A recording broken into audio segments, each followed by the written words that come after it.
hello. I am so excited that you're here. Welcome to the Content That Sells. Now, if you are here, you are live, pop a comment into the chat and say hi, give me a hashtag live, and let me know where you are listening to. It's always exciting to know where people are tuning in from all over the world. It is always very exciting.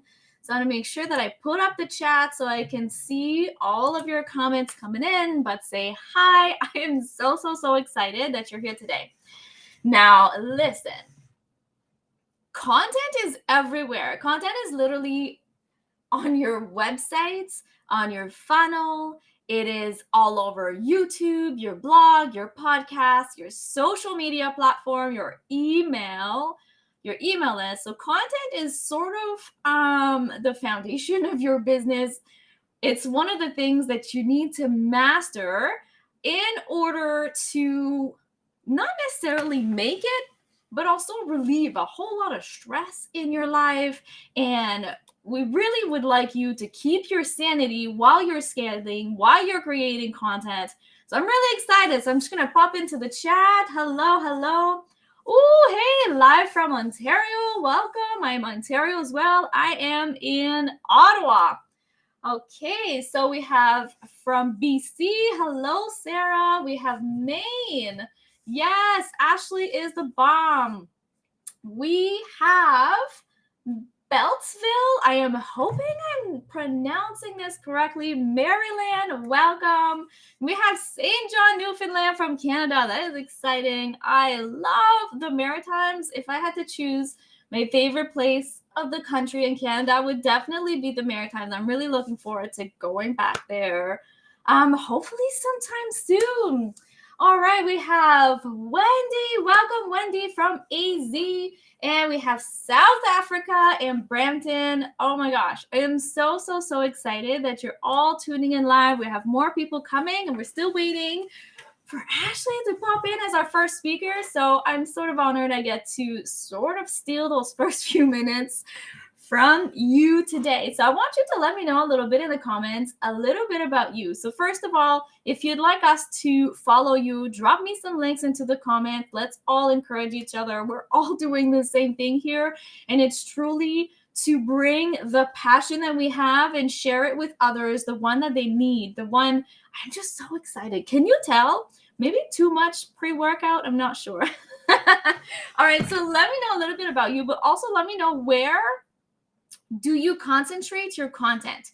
Do you concentrate your content on social media? So we're talking here, LinkedIn, Facebook, Instagram. Do you concentrate your content maybe on something a little bit more evergreen? So a podcast, maybe a YouTube channel or a vlog, a blog. Do you have a website? Do you have funnels? And the most important question of the day, do you have an email list? Just let me know where you're at in the comments, because I want to make sure that we concentrate on where you are, and then we can make sure that you're building from there. So, I'm looking forward to going to follow everyone. So we have some social media. Instagram is your first platform. Awesome. And moving on to your Facebook page. Awesome. I'm looking forward to go and check out your content, because already Bella's Bear & Co., the name, I am dying. I absolutely love it. I love that. So Wendy spends most of her time in the Facebook group, and you have an email list. By the way, I am in Wendy's Facebook group, and it is amazing. It is amazing. Wendy, would you mind dropping the link of your Facebook groups in the comments if you love collaborating, which, by the way, it is, in my opinion, the number one way to grow your list, to grow your audience, but not just that, just to build an authority on, the internet world. So Wendy, if you don't mind sharing the link of your group, it is amazing. So if you're looking to collaborate with other entrepreneurs, that is the group to be in.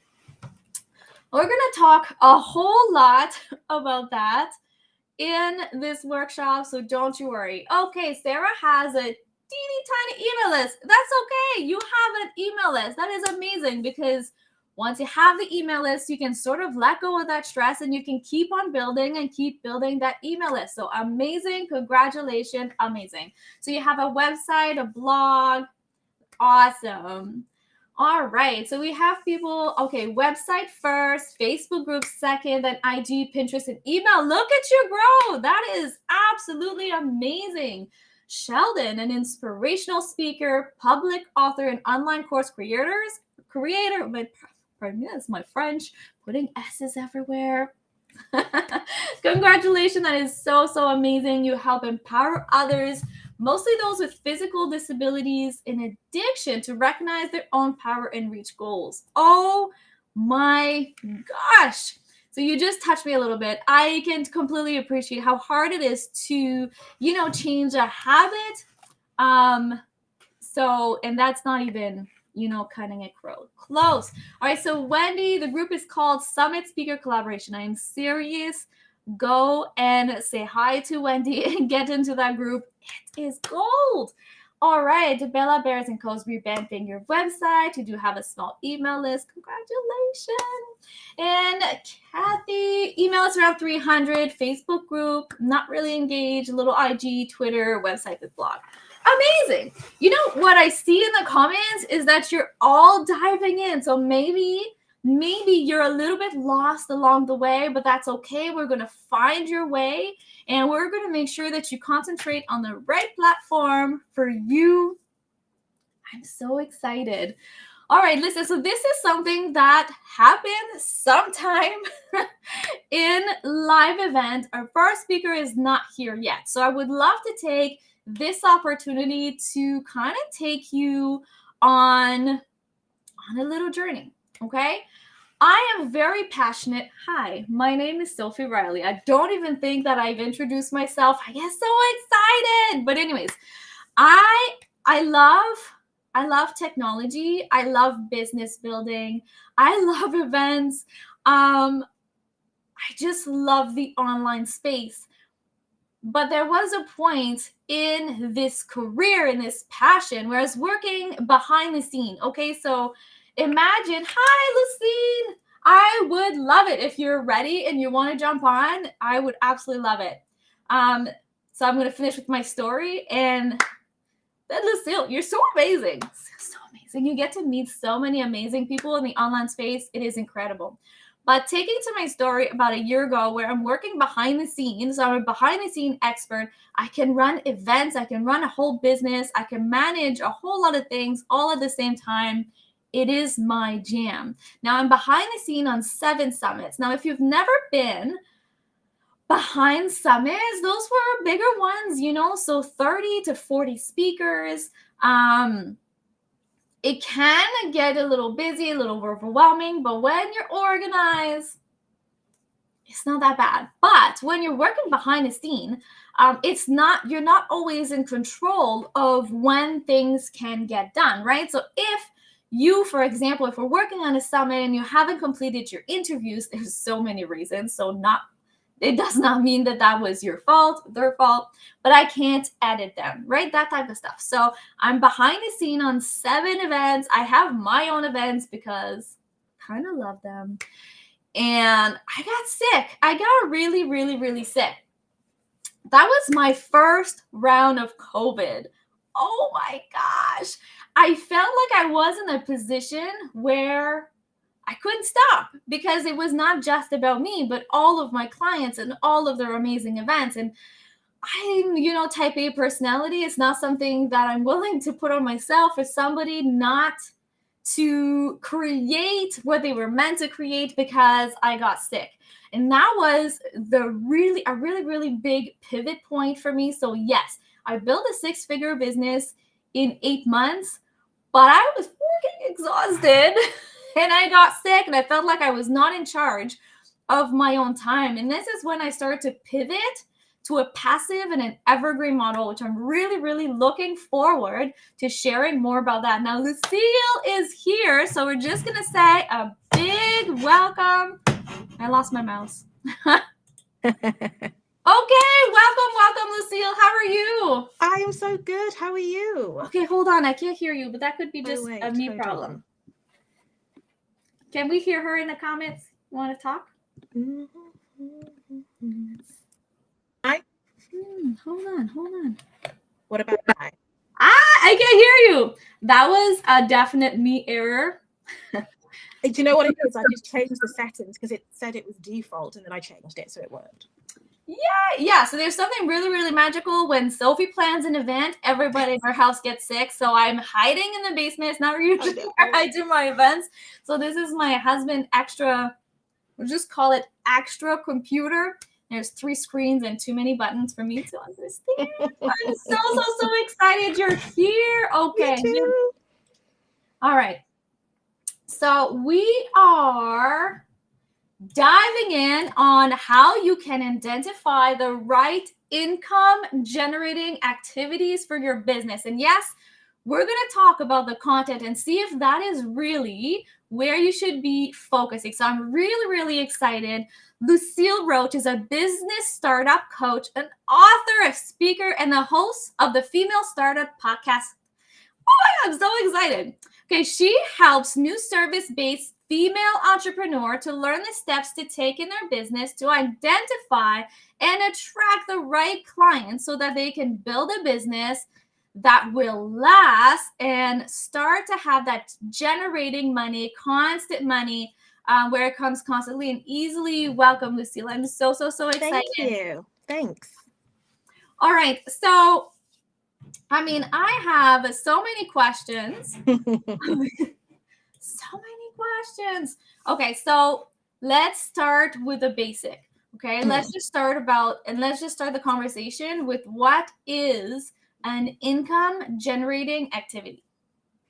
So an income generating activity is anything that you do in your business that helps you to bring in money. So you could have a short-term income generating activity, a mid-term income generating activity, or a long-term income generating activity.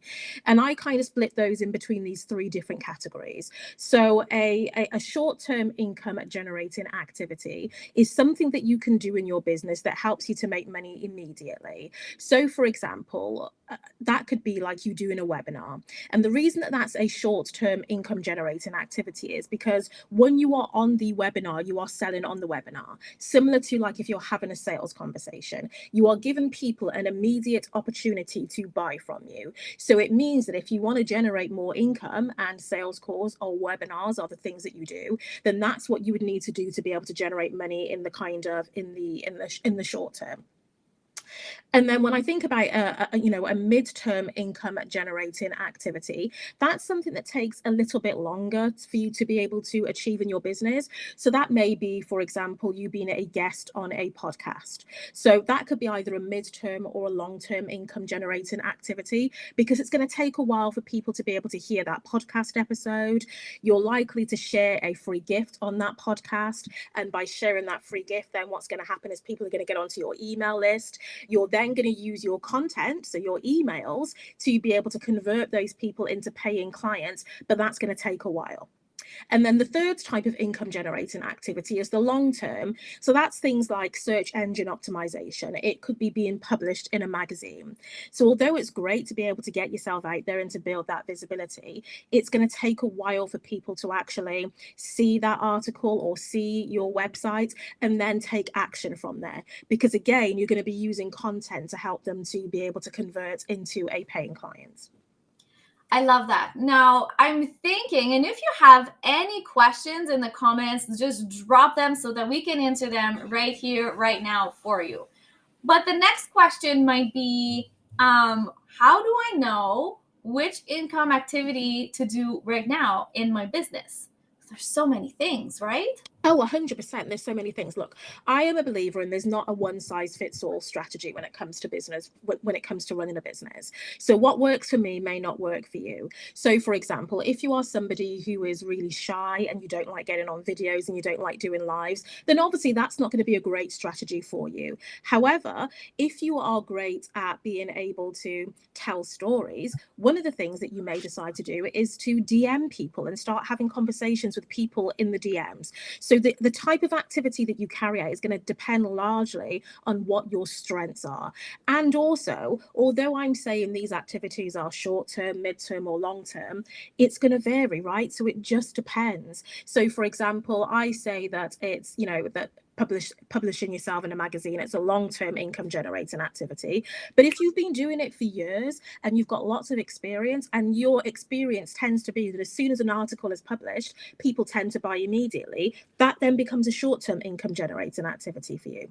So for a lot of the times, you will only know by testing it out and by trying it out. So I say test it out, see what type of activity it is for you, and also look at your own strengths to see which activity is going to align best with what it is that you do best.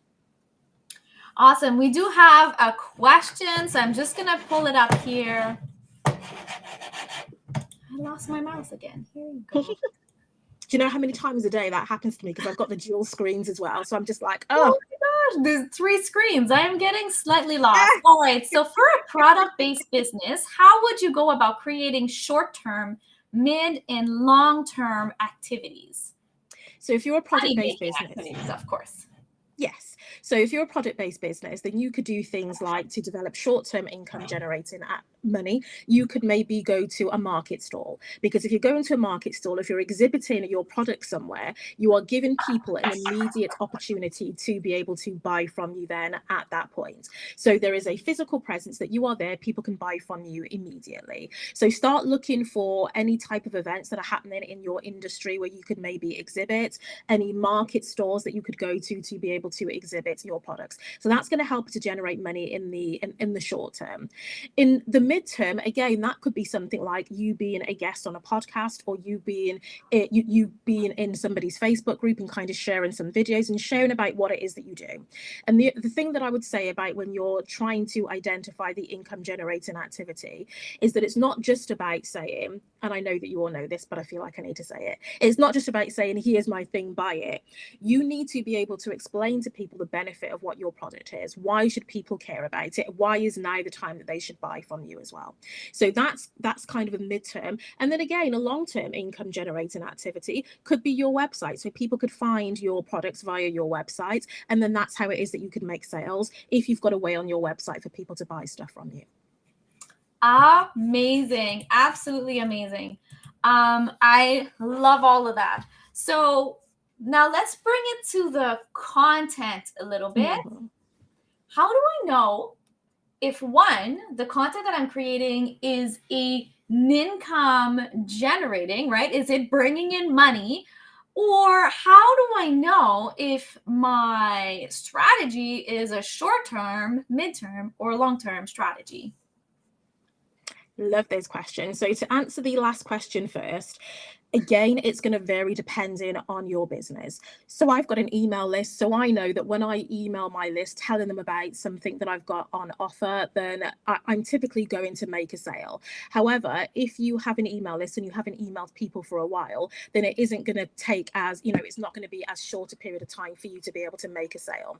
So one of the things that I always suggest that you do in your business is to monitor the strategies that you are carrying out and then assess which one is the most effective for you. Because I could say to you, these are all of these really great strategies, but actually you need to implement it in your business. And also your audience is going to be used to hearing from you in a particular kind of way. Your audience is going to tell you how it is that they like hearing from you.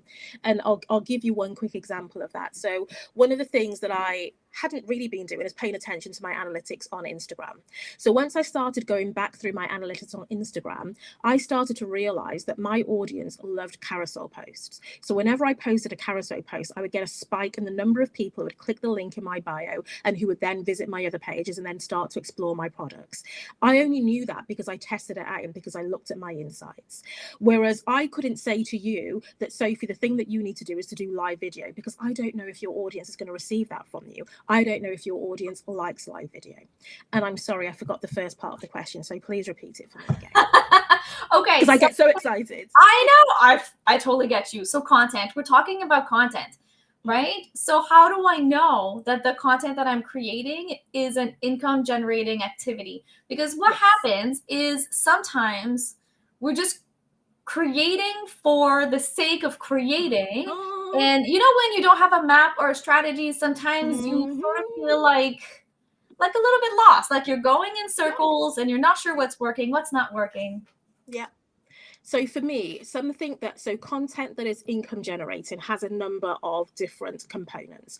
So the very first thing is that the content that you're creating in order to generate income, it should be aligned to the product or service that you are offering. And what I mean by that is that every time, for example, let's take the example of posting on Instagram.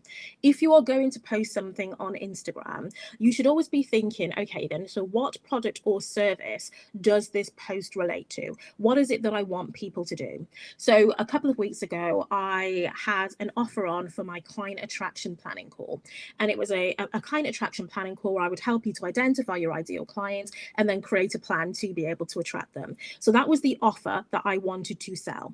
So the content that I was creating is linked to that offer. So I'm sharing in my content why it's important that you need to know your ideal client. Some of the things that you won't be able to do unless you know your ideal client, because all of that is connected to the offer that I want to sell. So it's a direct connection. So I'm not just posting content for the sake of it. I'm posting content because I know that I need my clients to be able to understand the importance of knowing your ideal client, the key things you need to know about your ideal client in order for them to then buy from me. So you always have to think about what's that product or service that I'm offering, and what does my audience need to know from me for me to lead them seamlessly to my product or service. And one of the ways that I do that is that I start to kind of map out what are some of the objections that somebody would have to my product or service, and then I can create content based on those objections to make it easier for them to then buy from me.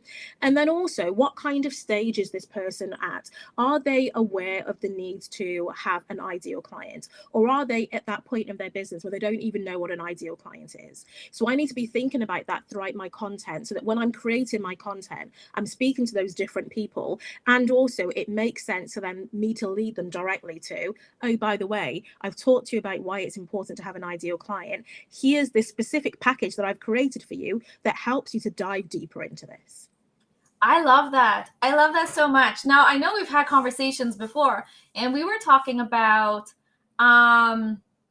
having things in our business that are short-term, mid-term, but also long-term. And there's a compound effect in absolutely everything that we do. So I just want to say, like, don't do something for a week. Yeah. Do it for a few weeks. I love to do things per quarter, but something like an email list can be part of your short-term, your mid-term, and your long-term, relationship and money making activities. Definitely for me, I would say that my email list is definitely at the top of my money income generating. Yeah. What about you? Yeah, so same for me. So it's my email list and also Instagram for me as well. So when I go live, and this is the thing, and I was asking myself this question the other day, and I was like, whenever I go live, I make sales. So why don't I go live more? And I couldn't answer my own question. So I know when I do those two activities, that's a really great way for me to be able to make money, because there's something about, particularly going live, there's something about hearing somebody speak, being able to answer the questions, and then being able to kind of lead them to the next stage in your kind of ascension model or in your business model that just makes sense for them to kind of take that next step in a very authentic way, right? Yes. Because you're live, so all of your boo-boo or just your personality, you can't edit it out, nor should you, by the way. You can't edit it out. So there's something really, really special about going live. So we have Bella's Bear & Co. Seriously obsessed with the name. That definitely needs to work on the email list and actually email them. Yes, you should. Do you have any tips for somebody that's just starting with their email list? Yeah, so have a plan for what it is that you want to say, and also have a schedule so that it's something that you can be consistent with. What I always do is, if somebody's just new to my email list, I always like to set the scene for them, tell them who it is that I am, what type of content it is that I'm going to be sharing with them, and how often it is they can hear from me.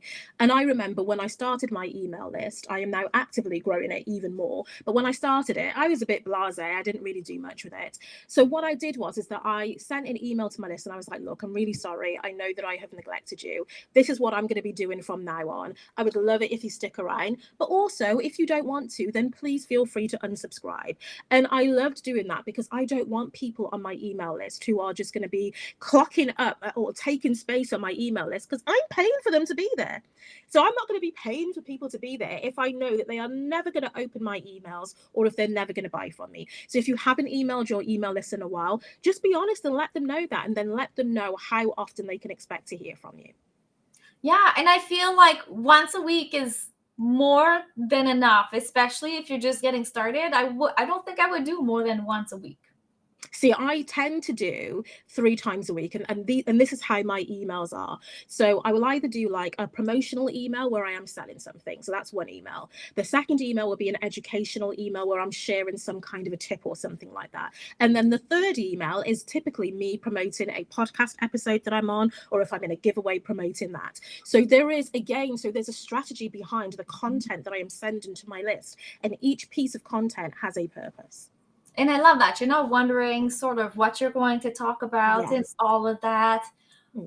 I love that. I love that. Mm-hmm. All right, so make sure that you put all the comments and all of the questions, or if you've learned a really knowledge bomb, let us know into the comments.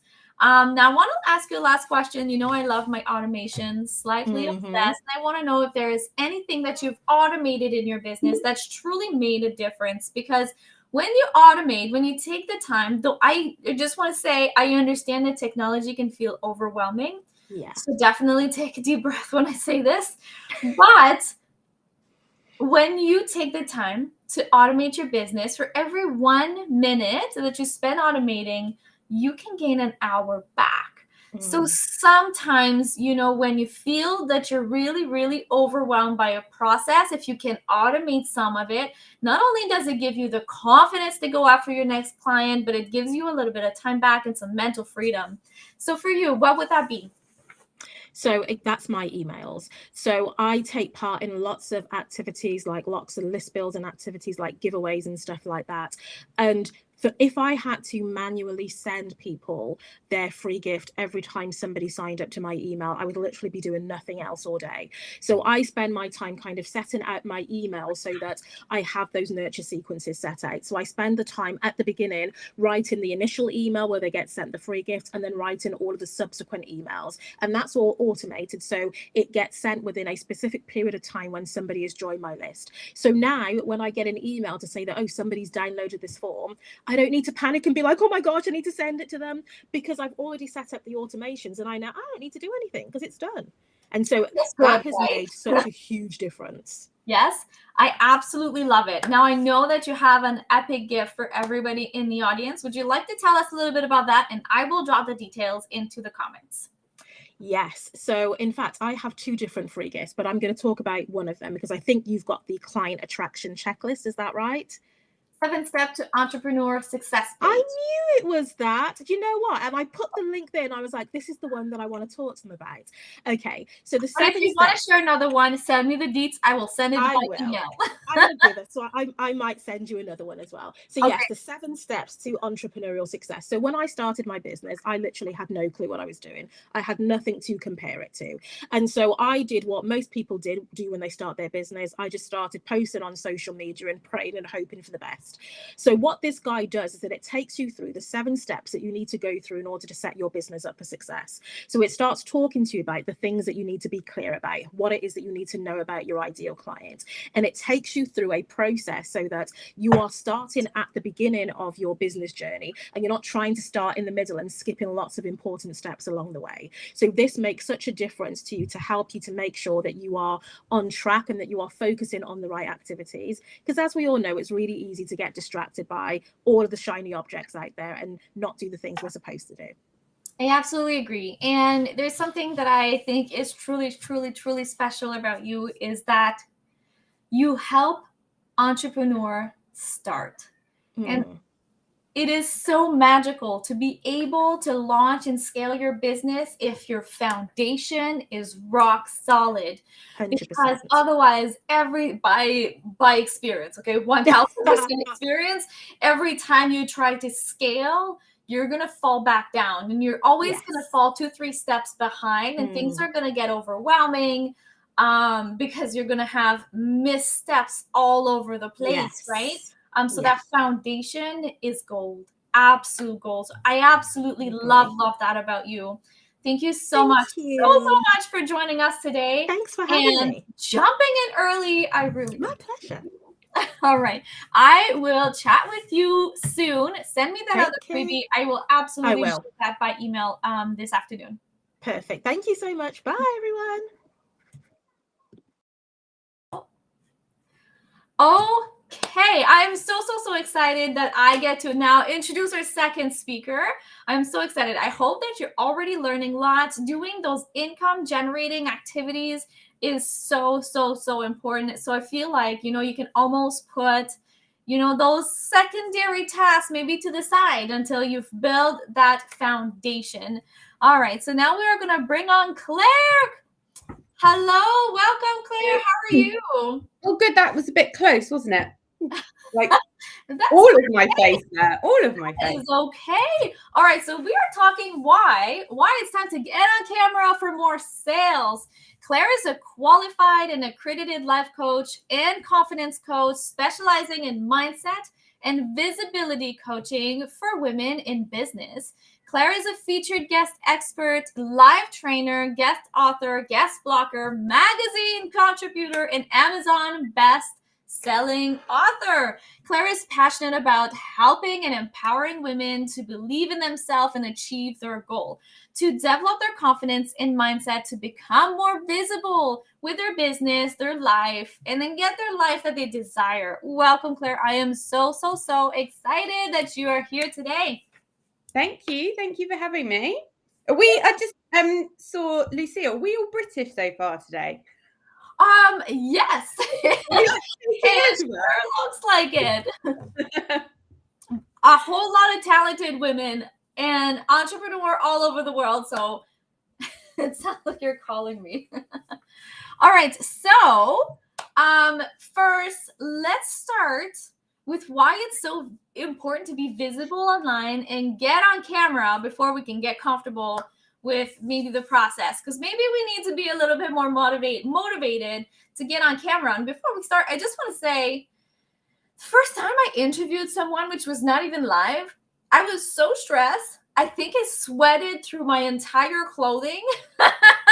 So I don't think that we're speaking because we're good at it. We're speaking because we got over it, maybe. Yes. So welcome. So let's start talking. Is why it's so important to be visible, especially in 2022. Well, 2022, everything's online now, isn't it? So we were moving that way anyway. And then with the pandemic and everything is online. And even businesses that are offline need to be visible online, because that's where everybody goes. So we go to YouTube, we go to Google, we go to Facebook, people tag us and recommend it. It's all online, isn't it? It's all online. So if we want brand awareness, if we want people to know about us and our businesses, online is the place to be, 100%. And the best way to do that in 2022 is being on camera. Like there's no way around it. We've got Reels, Instagram Reels, Facebook now has Reels. We have TikToks, we have Lives, we have IGTV. Like everything is just on camera, and like it's written in the statistics. Like they're quite frightening, really, when you actually look at them. Like Facebook release them, and so do Instagram and things. And there's other like outside sources that look at all the facts. And you know the percentages of people that read are Facebook posts, written posts, and Instagram written posts is something ridiculous, like 9 or 10% of your existing audience will see your written posts. But then something like, it's going up as well. I think last check it was 40-something% of that existing audience will see your video content. People will sit there, and I'm guilty of this, sit through Reels like this.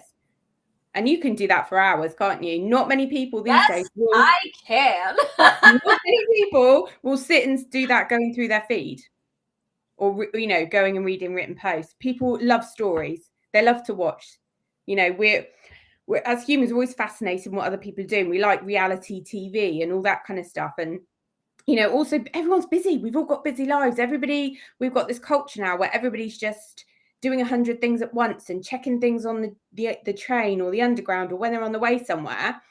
And it's quicker and easier to flick through stories, to flick through reels, to look at video content and images than sit and read a post.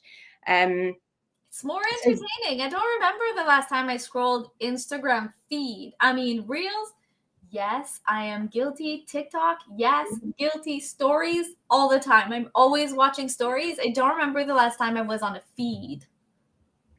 No, me either. I'm exactly the same. Let us know in the comment what kind of content that you like to binge watch, consume. So definitely let us know into the comment. So we know that we need to get on camera. We know that we need to start creating video content, whether it's longer video, shorter video, short form video.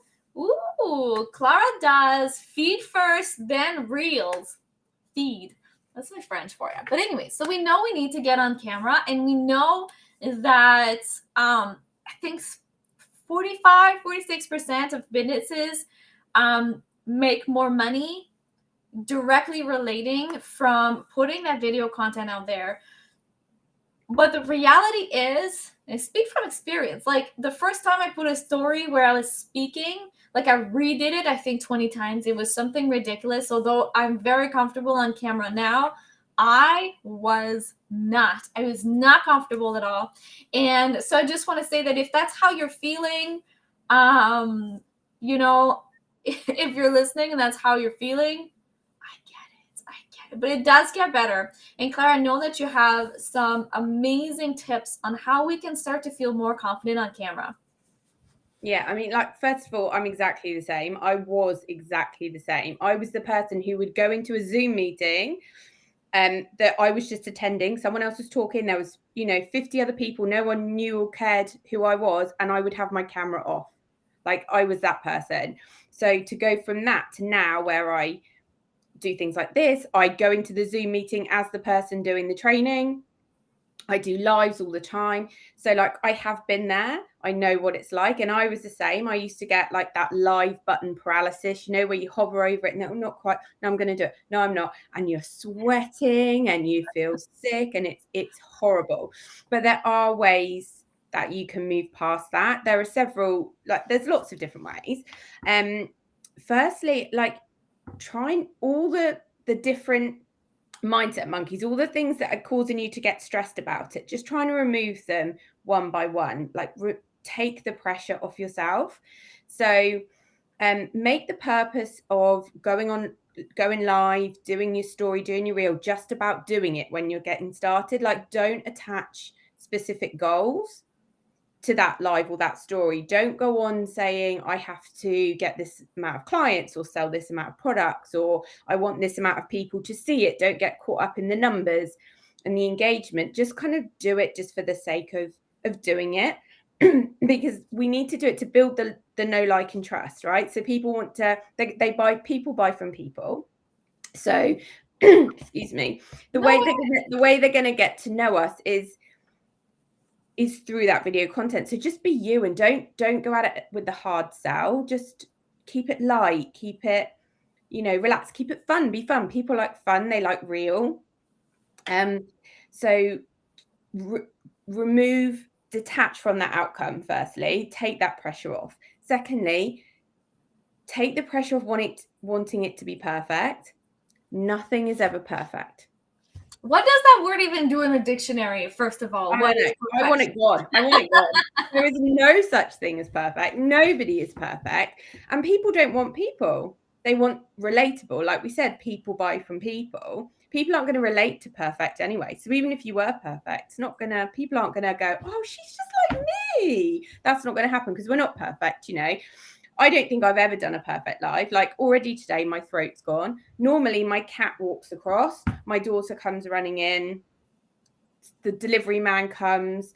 Once, my cat got in the cupboard next to me and everything fell out of the entire wall came out. Oh, cats. And I was like, it's my and just carried on going. That was one of the most popular ones I did because everyone thought it was hilarious, you know, and that just sort of proves the point of just be yourself. So yeah, remove that worry of perfectionism, because that will stop you from doing it. And when you do it, you'll be so caught up with that, it won't be natural. So definitely let go of that. And practice is a big one, but you don't have to go all in. Just do it. Practice. You can practice on your phone. You can set up a Facebook group, a private one with absolutely no one in, and just practice, so you get used to seeing your face back and you get used to all the buttons and everything. You can go, if you're going to go live on Facebook, you can set it to only me, so it's like you're doing it but no one can see. And then if you feel comfortable, you can change the setting afterwards so people can then see it. Practicing with your phone's a good one, or practice in a group, but maybe just have one person you trust, just to get used to having someone there. So there's ways you can build your confidence. On Facebook as well, you can swipe so that there's no comment. You can't see the comments or reactions until after you've finished.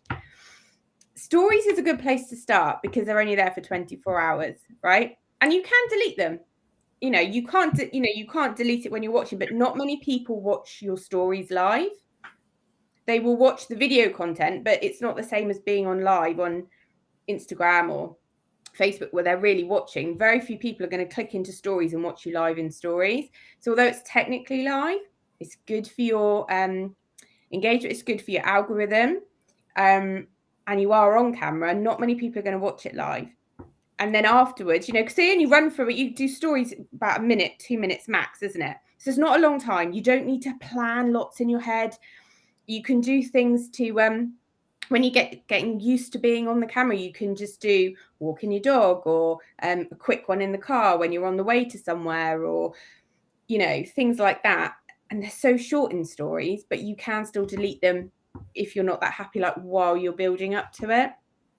I love the idea of trying it and being able to try it. So like you said, going on Facebook and just going live when only you can see it. This is amazing if you are the type of person where the technology is really overwhelming.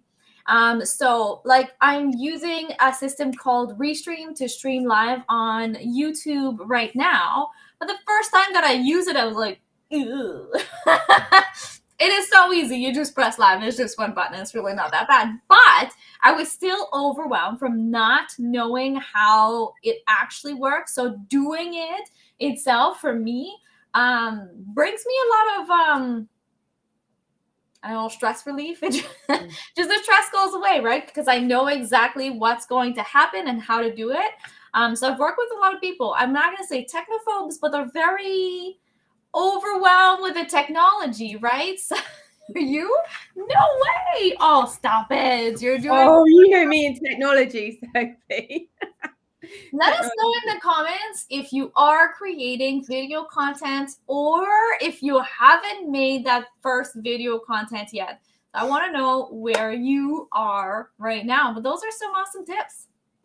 Also, as well, I think it's important to remember that because we don't want to sell directly anyway, do we? We know that, like, people like to buy, but they don't like to be sold to. So when you're doing your video content, just if you focus on providing the value, educating, serving, helping your audience, that removes more of the pressure. Because when we think, oh, I'm doing this for me because I need this, it's a completely different energy to when you're going, I have something that can help these, you know, you have a product or a service that can help people, but they can't get that if you don't show up and you don't tell them you have it. So think of them out there struggling, needing what you have, and you're providing a service by being on camera, and you just give them some tips, give them some advice, share your wisdom, share your knowledge, give them value.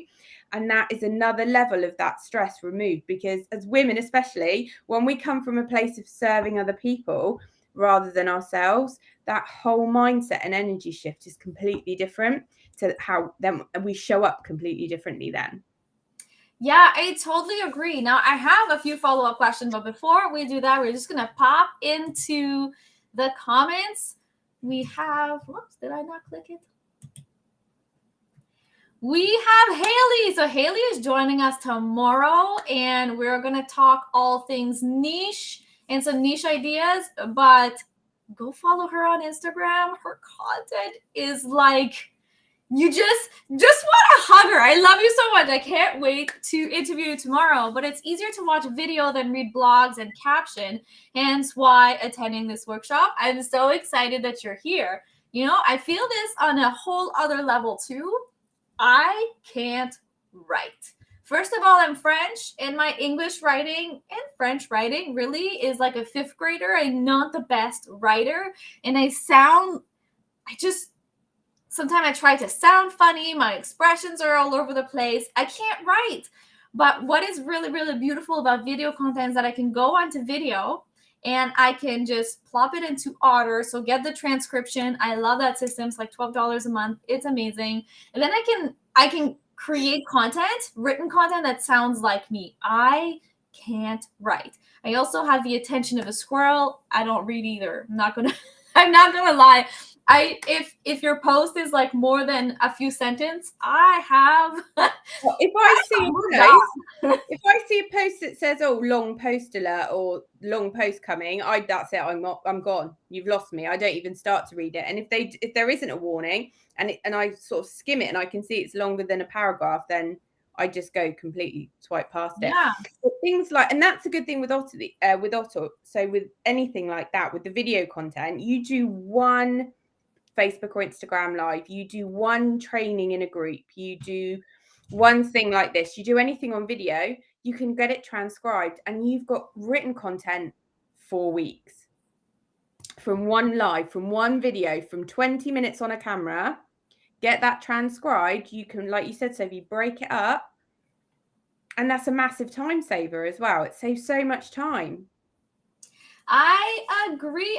Oh, you use that tool as well. I love it. I think it's the cheapest one that I found, and I truly love it. So we have female entrepreneur who's making some video content. What platform are you putting that content on? We have Kathy who's making some video tutorials in Facebook groups. Congratulations. That is amazing. Then we have some IG, Facebook, not so much. Love the tips to practice on Facebook. Amazing. Judy, does reels, stories, videos, start with a bit of live. French too. Yeah, I am totally French. If I have a glass of wine, my English goes into the garbage. Instagram for video. I'm curious, does anybody have tackled onto YouTube yet? Totally cool if you haven't. But you know, as you grow your business, and I'm going to touch on it a whole lot tomorrow, but evergreen content. So think of when you're creating videos to also maybe just think about it. Maybe you just need to think about it today so that when I talk about it tomorrow, you're like, hell yes.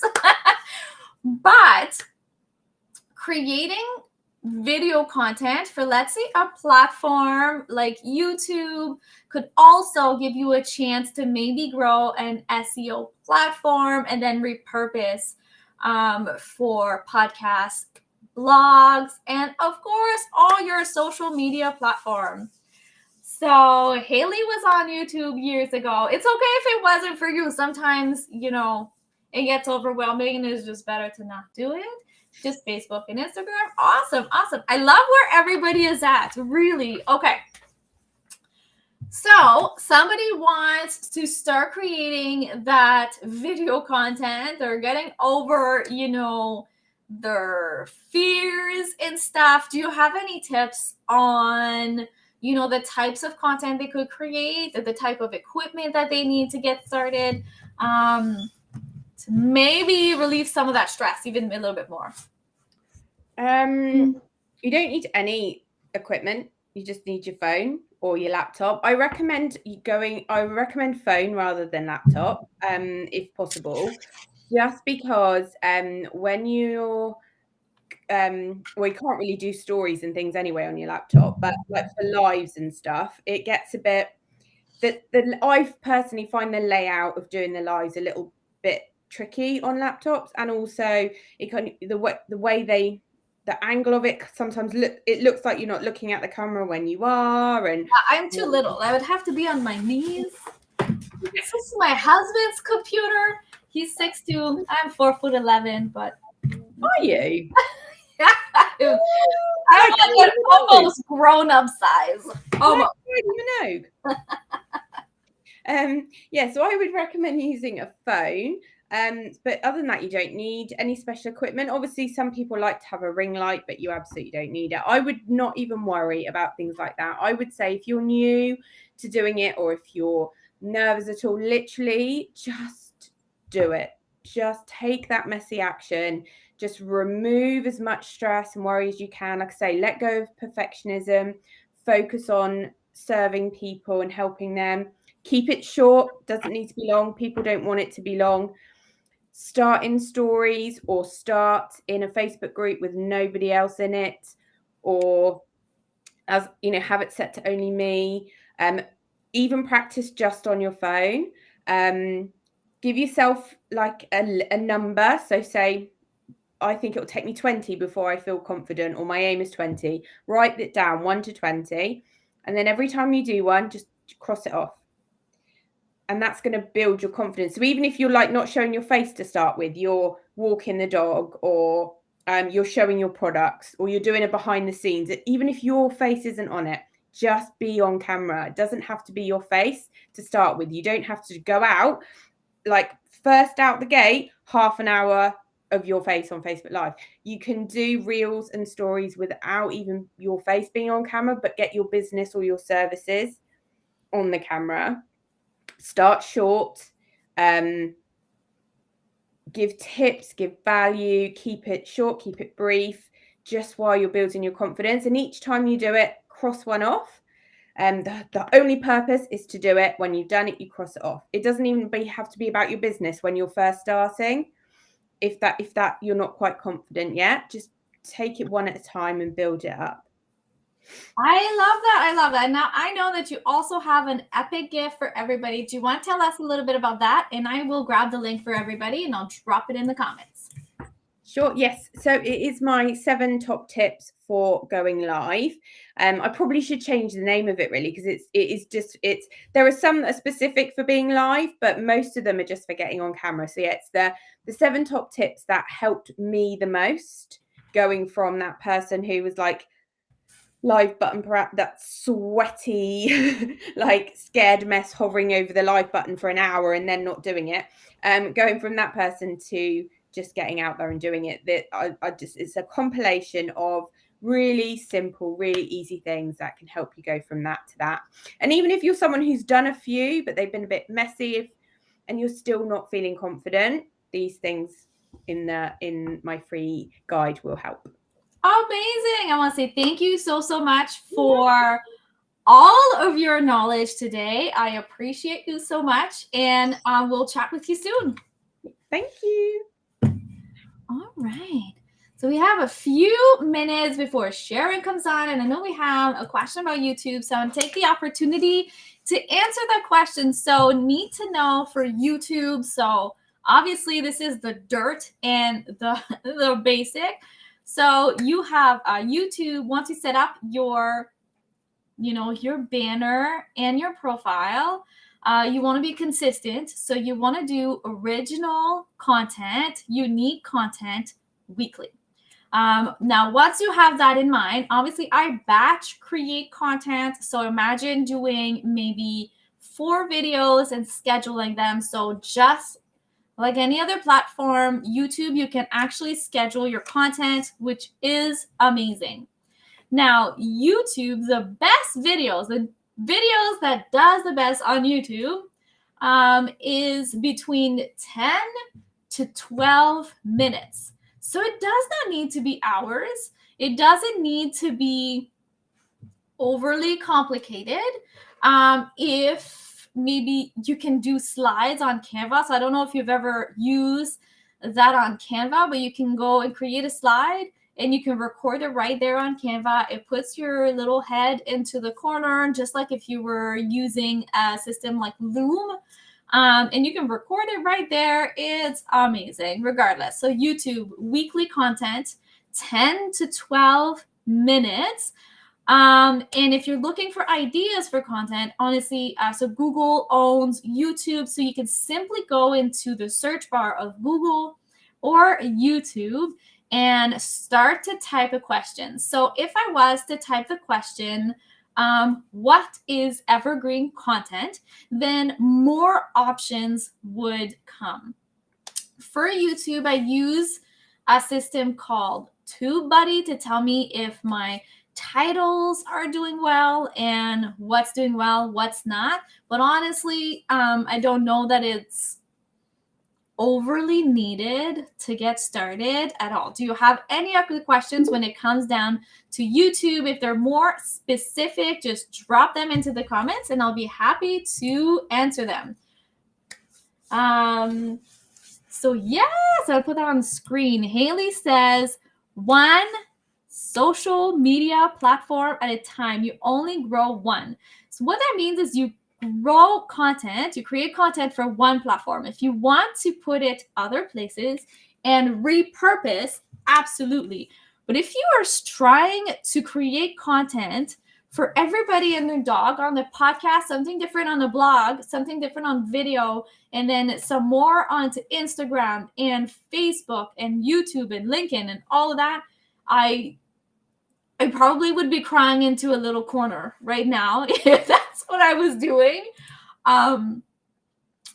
So absolutely, Haley, I absolutely love that comment. So we're going to say hi to Sharon. Hello. Hi.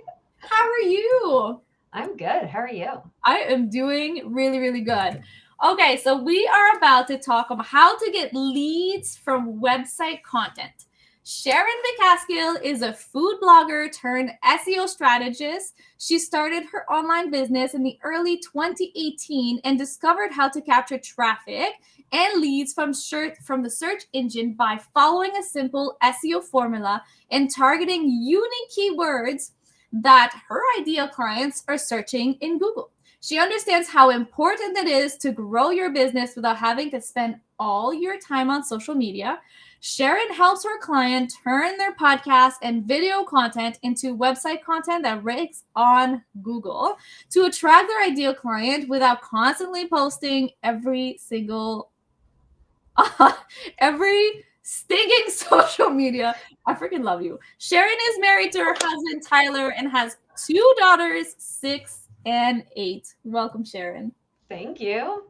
Sharon is just one of those person that you just need to get to know.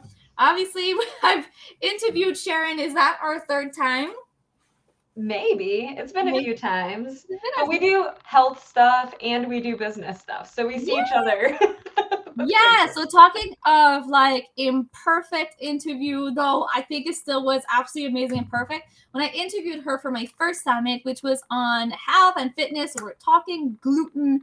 And, I started talking about farting. The Amazon dude rings the doorbell. Anyways.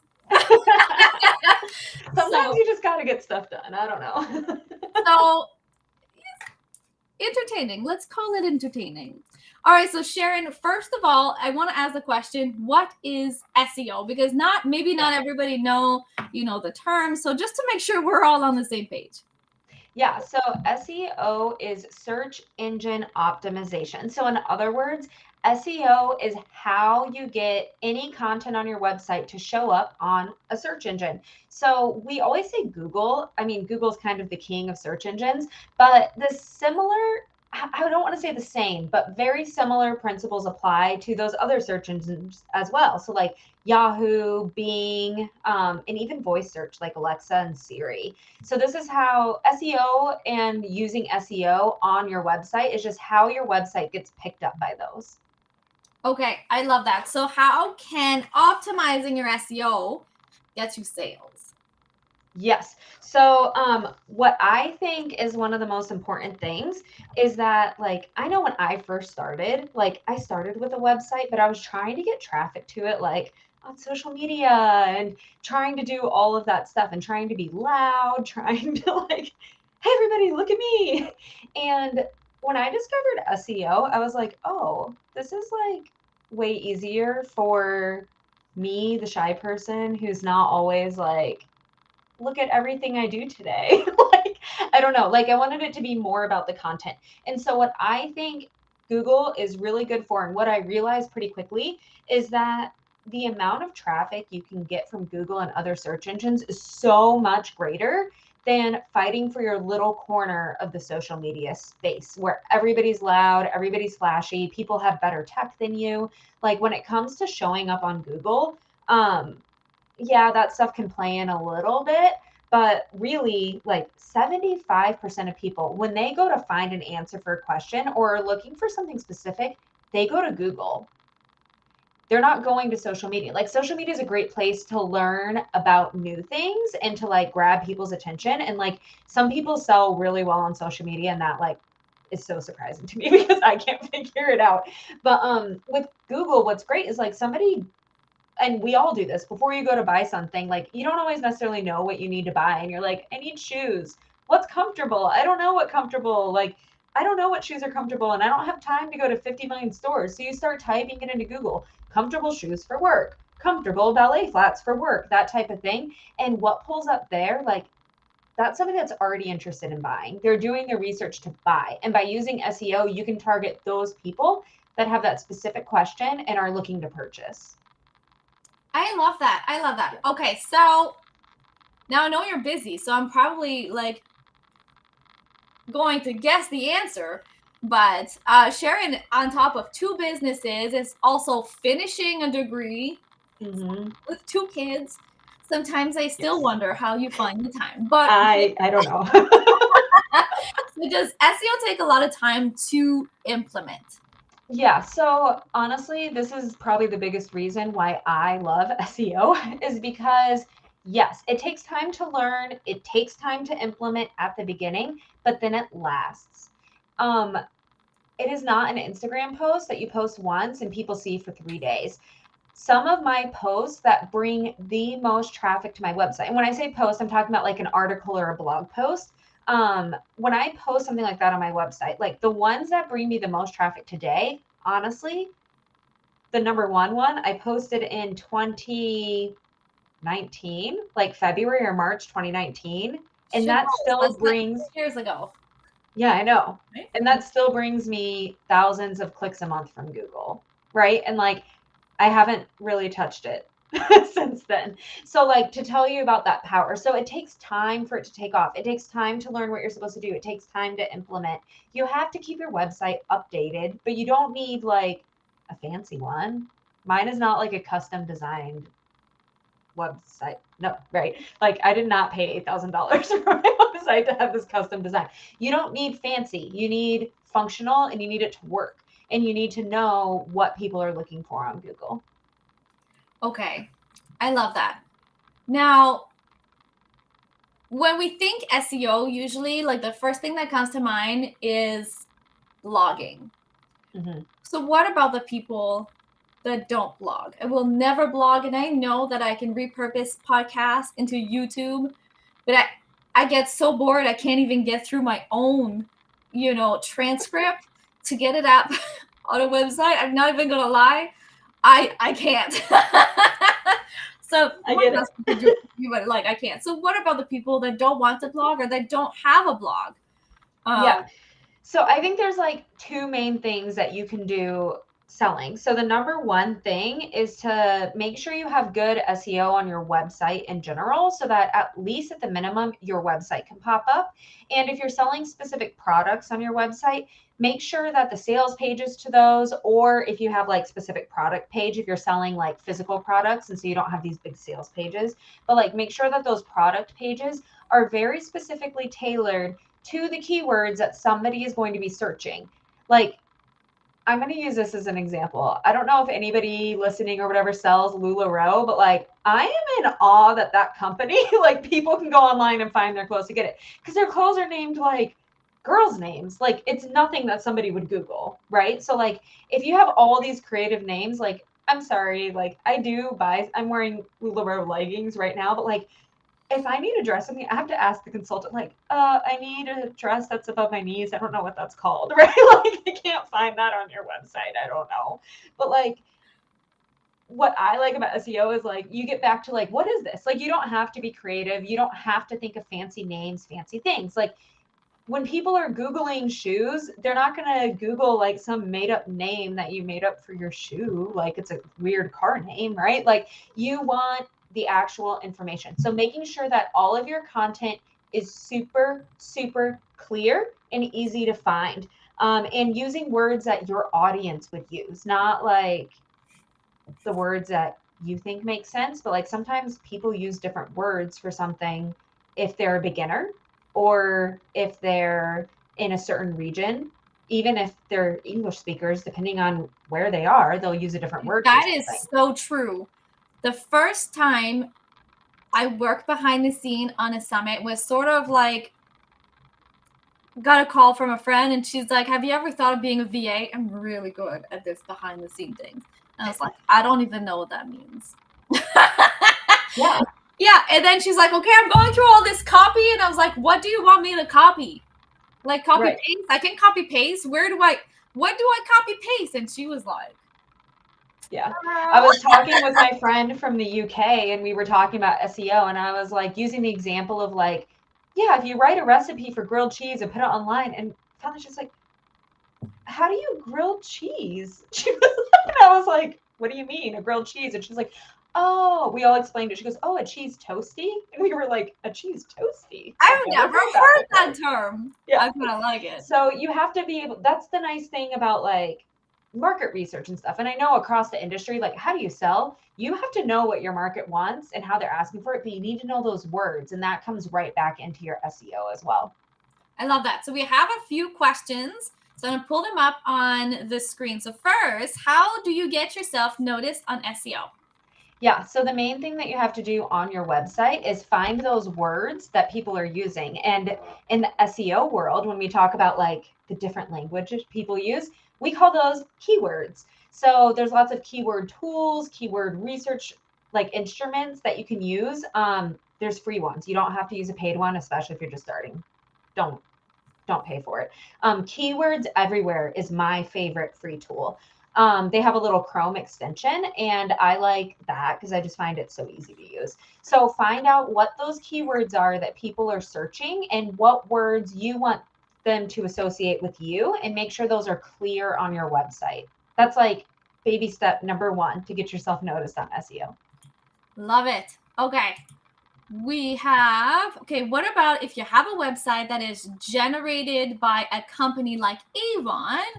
So, sort of network marketing, we'll call that. Mm-hmm. Would you need to create another website, then link the two together? If you want people to notice you on Google, yes, you want your own website. I think the best thing to do with that is you're going to use your website, not really to sell. I mean, you're going to use it to sell Avon, but your website is not going to be like an Avon copycat website. Your website, I would really recommend blogging, and not like you have to come up with like, ooh, this is everything I did today. Not that type of blogging, but like articles like 10 best foundations for mature skin, things like that, that link to your Arbonne products to convince people that they want them. If there is somebody in the audience that knows how to do makeup, because I've watched tutorials and I bought these eyebrows. Okay, so I'm 37. I'm going to date myself for a second. And I did the eyebrow thing where you put it here and you dab it on. And I think my husband peed himself. So I still can't do my makeup. I know. I was watching a video where somebody was like contouring and they're like, don't put contour here, put contour here. And so then I was in the bathroom and my daughter was like, Mama, that looks funny. I'm like, yeah, I'm not. Not me. So complete side note, if somebody knows how to do their makeup, I'm right. Yeah, I mean, and tutorials would be really great. And honestly, I have bought, I bought a Mary Kay eyeshadow palette. So I know that's a competitor to you, but it had different colors. And I was like, I think my mom gave it to me or something. And I was like, I don't know what to do with these colors. What do I use them all together? And so I Googled the name. This is how people use Google, right? I took that eyeshadow palette, I typed it into Google, and I was like, how to use this eyeshadow palette. And I did eventually, through lots of clicking, find places where people like drew the picture of your eye and showed you which color to put where. And like, I used that eyeshadow palette constantly till it was gone because I knew what to do with it. Like, I figured it out. So I still have the same look from like 10 years ago. I still can't. I get it. We're I gonna totally move get on. Okay. it.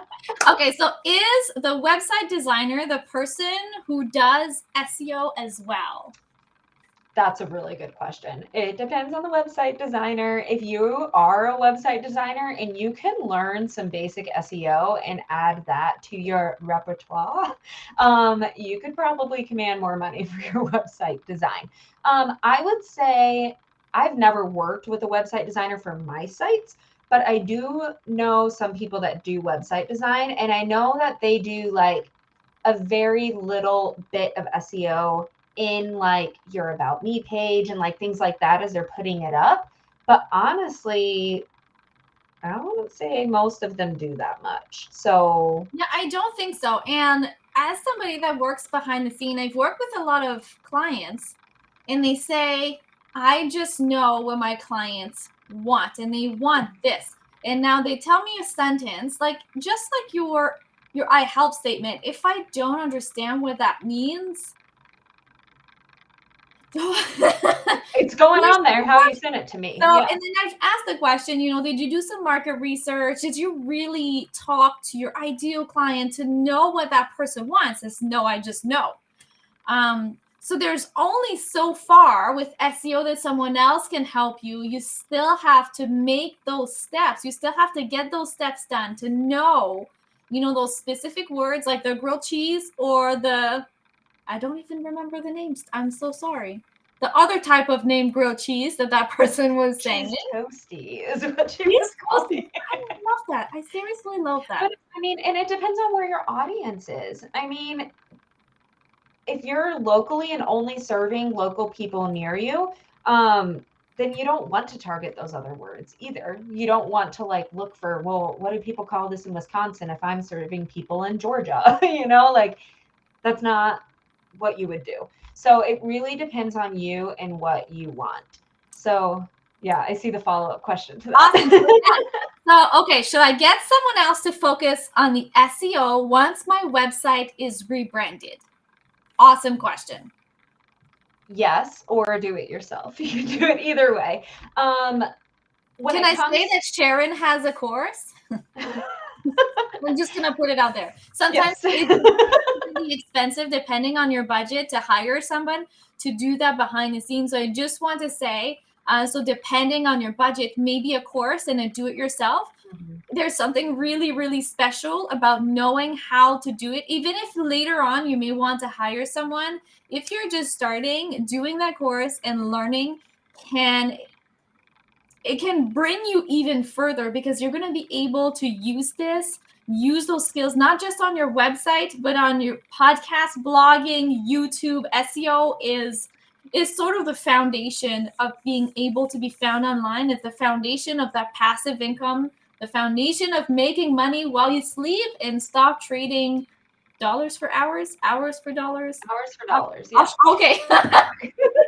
So yeah. I will say, like, you can hire somebody. I would say when it's really worth to hire someone for SEO, like I've done SEO work for people when they've either reached a point and they're like, I don't know what else to do by myself, or they understand what needs to be done and don't have the time to do it. That's when I think it's really worth hiring someone, or to get you started. So I will say, like, since Sophie brought it up, my course is really targeted at podcasters and vloggers, not for podcasters and vloggers that want to take what they're already doing really well and then make that into website content. So I want to say my course is like very specific into that, but I do offer VIP like hours where I would spend an hour with you, like going through some things, and you can leave with like a nice to-do list, but you'll know how to complete it based off of what we did, if that makes sense. So like it may be worth to hire somebody to do that. And the reason why I say that is because you're going to have some basic things to do on your website, but you want to understand some of the basics of SEO, because as you add products, as you add new content to your site, I mean, I know that if your website's just getting rebranded, like you hope that stays for a while, but as you go through tweaks and change, as you kind of change who you're serving, as your business evolves, you're going to want to update your website with that in mind, if that makes sense. Yeah, absolutely. Now we have someone, Selena. Hello, welcome. She missed what SEO stand for. Now we know in the comments because everybody answered. I absolutely love this. It's a search engine optimization. But let's just break down what SEO is one more time to make sure that everybody is on the same page. Yeah, so search engine optimization is just how search engines like Google, Yahoo, Bing, but also voice search like Alexa and Siri can find your content online. I love that. I love it. Yes. Okay, awesome. Now, if you have any other question for Sharon, drop it in to the comments. And while you drop all your questions, Sharon, I know you have an epic gift for anyone. Do you want to just, for everyone, not any other? Words are hard. Do you want to drop into the just let us know about this. I will drop it in the comments for you. Yes. So I'm trying to remember which one I gave you. Did I give you the masterclass? The masterclass with show notes. Yes. Okay, perfect. I'm trying to put that on my website. So see, even the SEO person's like, I need to fix my website. It happens to all of us. We change things all the time. I'll have your to-do list for sure. All the time. Yes. So I have a masterclass called How to Make Your Show Notes That Rank on Google. So I know that one of the biggest things that I see with people who have podcasts, people who have YouTube videos that are really successful, that have a website, is they put show notes on their website that link back to their podcast and their YouTube, which is awesome. But I want you to kind of think of show notes as something that can be bigger than a tool for somebody who already watches your videos or already listens to your podcast. So this masterclass talks about how you can use those to pull new audience in with Google that wouldn't necessarily find you on your podcast or find you on Google or on YouTube. We want them to find you on Google. That's the point. I love that. Who in the audience has a podcast and just dying to go and make those show notes rank on Google? You got it. So kind of to repeat it, you are so welcome. All right. So I just want to say thank you. I love interviewing you every single time. I learn every single time. So I just want to say thank you. Thank you so much for your time. And I will chat with you soon. Thank you. All right. So I have not been able to reach Ashley. So I don't know what happened, but that is okay. I'll see if she can come on tomorrow. If not, I'll ask her if I can release one of the interviews. Ashley's the bomb of creating content, really. But since we have a few minutes before our next speaker, I want to take the opportunity to talk about evergreen content. So first off, I want to just break down a few things. Something that is evergreen, think about as maybe not following the next trend, but something that doesn't die, something that your customers, your ideal clients are always learning. So that is evergreen content, is something that may not die after a few hours or 3 days, depending on which platform that you choose. It's something that has a longer shelf life. If we even think about your program or what you're selling, something that would be evergreen would be something that if you have a course or something that people can purchase, a project, it's something that people can purchase all the time. Something that is not evergreen, for example, would be a coaching program or one-on-one, depending on when you have spots open, or maybe it's a group coaching program that opens every 3 months. So that is an example of what's something that's not evergreen.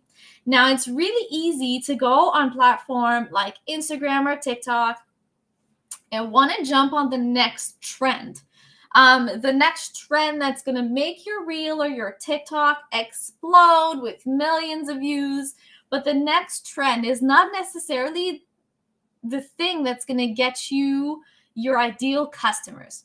So as a business foundation, I love when people start with a website, a funnel, a very simple funnel with an opt-in page to have people opt into your email list. So that's when someone gives you their name, their email for something free, because an email list is extremely valuable. Email list is your most valuable asset.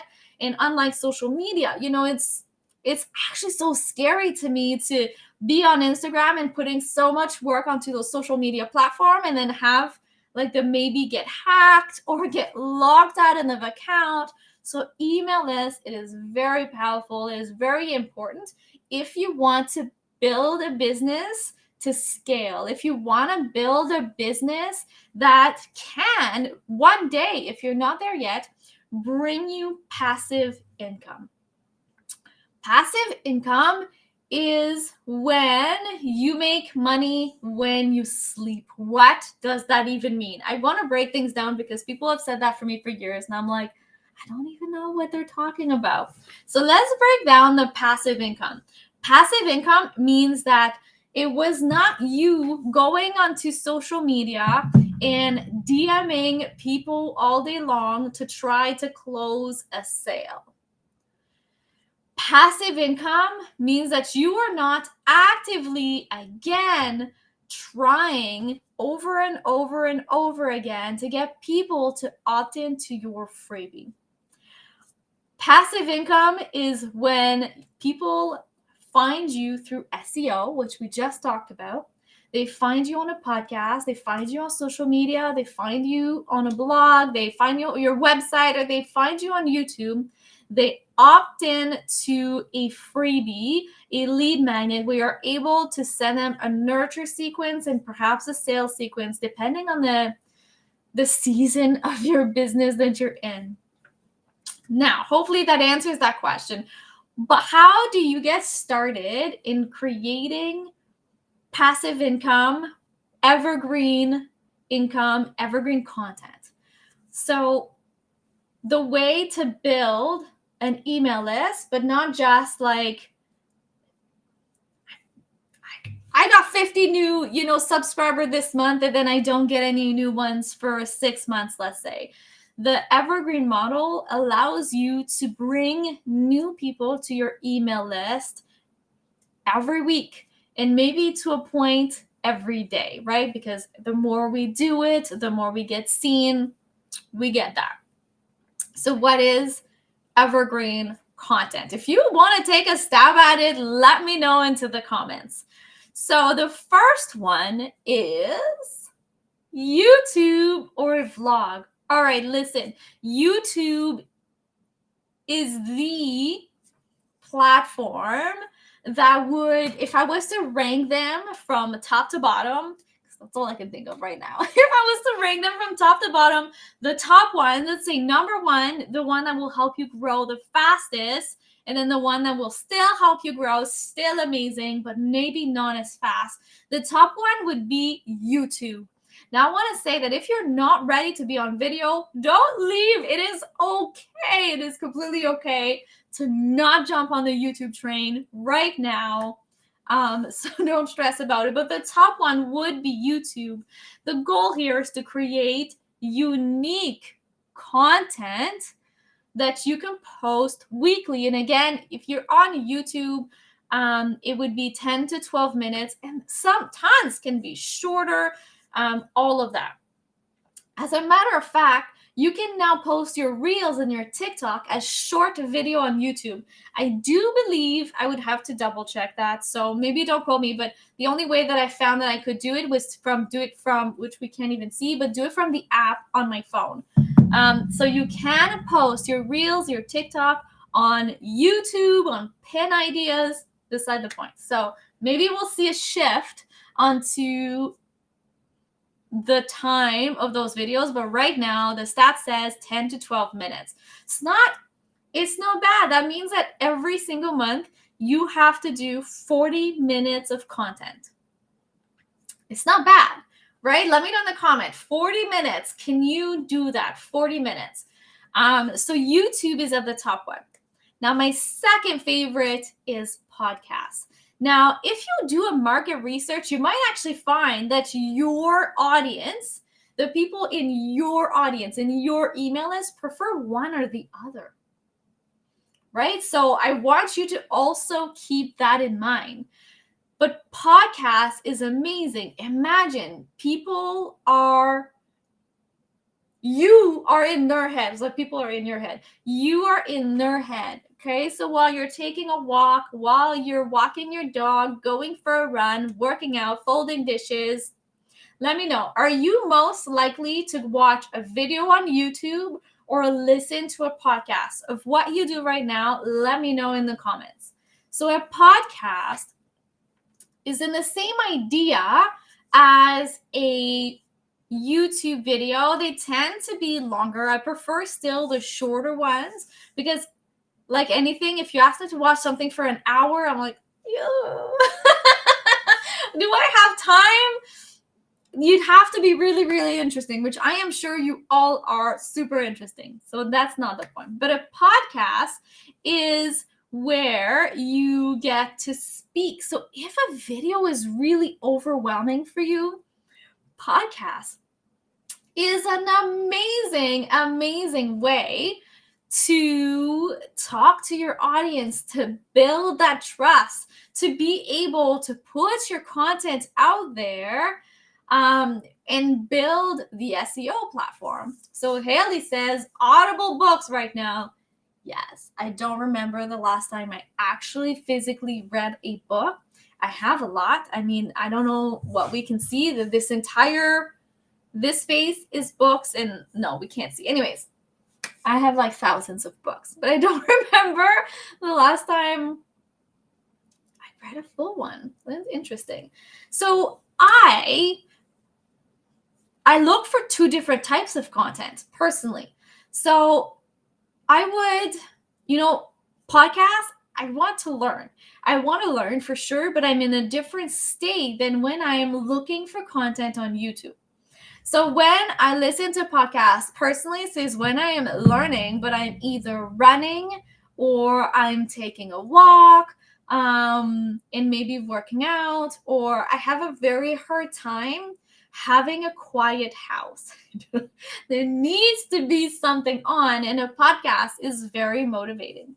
But when I go look for something on YouTube, I'm looking for something on how to do something, and it's very specific.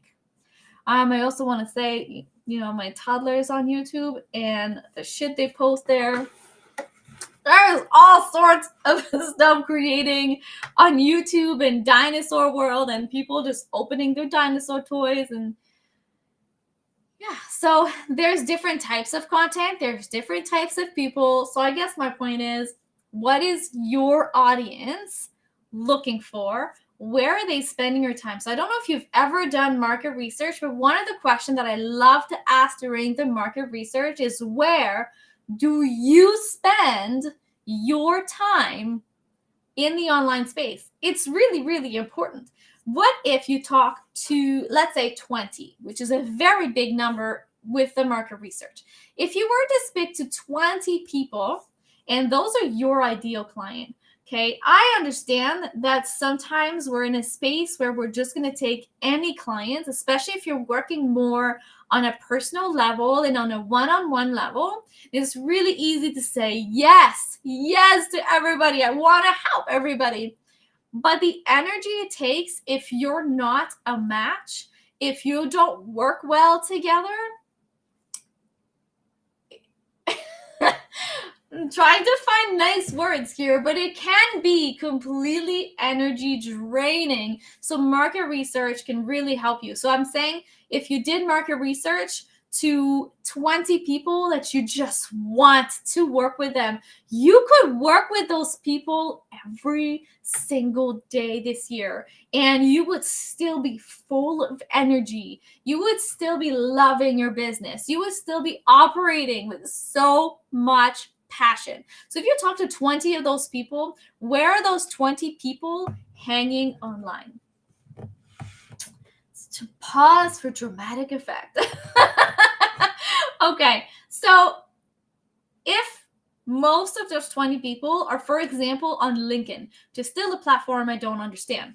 Just saying, I love everything, and we're going to talk to Scott tomorrow, all thing LinkedIn. The dude is pure fire, but it's still a platform that I don't understand. I log in once in a while, and I'm always like hundreds of new notifications, and I don't even know where to find them.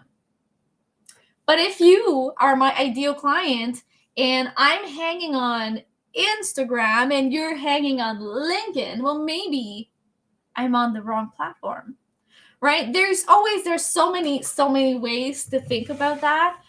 There is, do I have the right audience? Can be one ton. So if you haven't done market research, you need to. If you don't know how, I do have a template. You know what? Just email me at what is my email? Sophie. Oh, that is not how to spell that. Just send me a quick email at whatif@sophieriley.ca, and I will gladly just send you my template that I follow. There's something magical about the market research where you're either, maybe I'm not where I'm supposed to be. Maybe I just need to rethink on something, or, oh my God, this is what I was meant to do. There is so much that can come from market research. I digress. So we have YouTube or vlog, so video content that can be found through SEO. There is podcast, so launching a podcast with, again, a weekly, unique to you content. And there's then the blog. The blog is not my least favorite because I cannot write anything to save my life. But there's something really, really special nowadays to be able to hear a voice or to see a face. So those are the top three SEO content. I would, of course, just start with one, right? So if you're starting with either maybe a podcast, if video is very overwhelming, you can start with a podcast and you can repurpose that content, of course. Shared interest makes a difference. That is so true, so true. I can give you an example, actually, of maybe what it looks like to work with a client that, it was not all bad. I don't want to say that it was all bad, right? So this is not what I'm saying. But if you have a client, so for example, I had a client that was not able to deal with technology. Okay. So to deal with technology brought that client a lot of stress.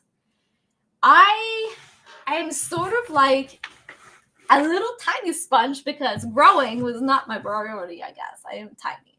So I'm like a sponge, okay? One of the reasons I love to interview people, one of the reasons I love entrepreneurs, because they have such an amazing energy, and it's just amazing, right? I kind of just suck in all of your energy. So if your energy is a downer and you're always stressed, I'm going to feel that. I'm going to feel that a lot. And then I'm going to be stressed. Then I'm going to take it out on like maybe my family or like, you know what I mean? So that for me was not a good fit because I was getting hundreds of messages a day because it's a summit. It's a very big event, right? So I was getting hundreds of messages a day and they're just stressed. It's nothing wrong with that. But because I'm taking in all of that energy, it was also affecting me. So that is one thing that we're trying to avoid. All right. So we have podcasts, we have blogs, and we have YouTube. Now I want to touch on social media. I think that it's really important to have a presence on social media. And I think that you need to pick one. Now,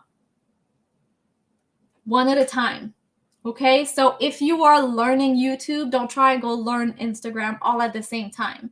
I like to personally create content for the month, for 3 months, and then schedule it so I can take some time to go and maybe refine my content on other social media platform. But just want to point that out. If you're going to be on Instagram, we're going to talk to Haley tomorrow. So just bring all of your questions because I saw a lot of people on Instagram. If your platform is Instagram, you need to make the effort to learn it. And you need to be okay with the work that it takes to grow on Instagram. Right? I see that often. Well, my reel didn't do well. My content didn't do well. You need to be okay with the work that it takes to grow on that platform. Well, let that sink in because it is so, so, so important. Just like if you have a goal, you need to be okay with the work that it takes to make that goal. All right. So I'm just going to take sip of my pre-workout, which is bright yellow, looks gross. It is so yummy. It is lemony. All right, so drop your comments if you have any. Now I'm going to help you create content for the next little while. So you're thinking, I need to create, let's say 30 days. Let's just go with 30 days because I don't want things to be overwhelming. You don't start by creating, you don't make a goal of creating 6 months of content if you've never batch created before. That would be overwhelming, correct? All right. So let me know all of your questions on YouTube, podcast, or blog into the comments, and I'll happily answer every single one of them.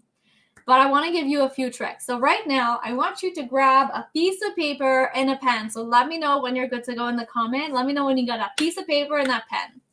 The first thing that I do, so I have a little process. What I want to do is I want to read my process, which sounds completely ridiculous, but it's not, I promise. I'm going to read on that process. Ready?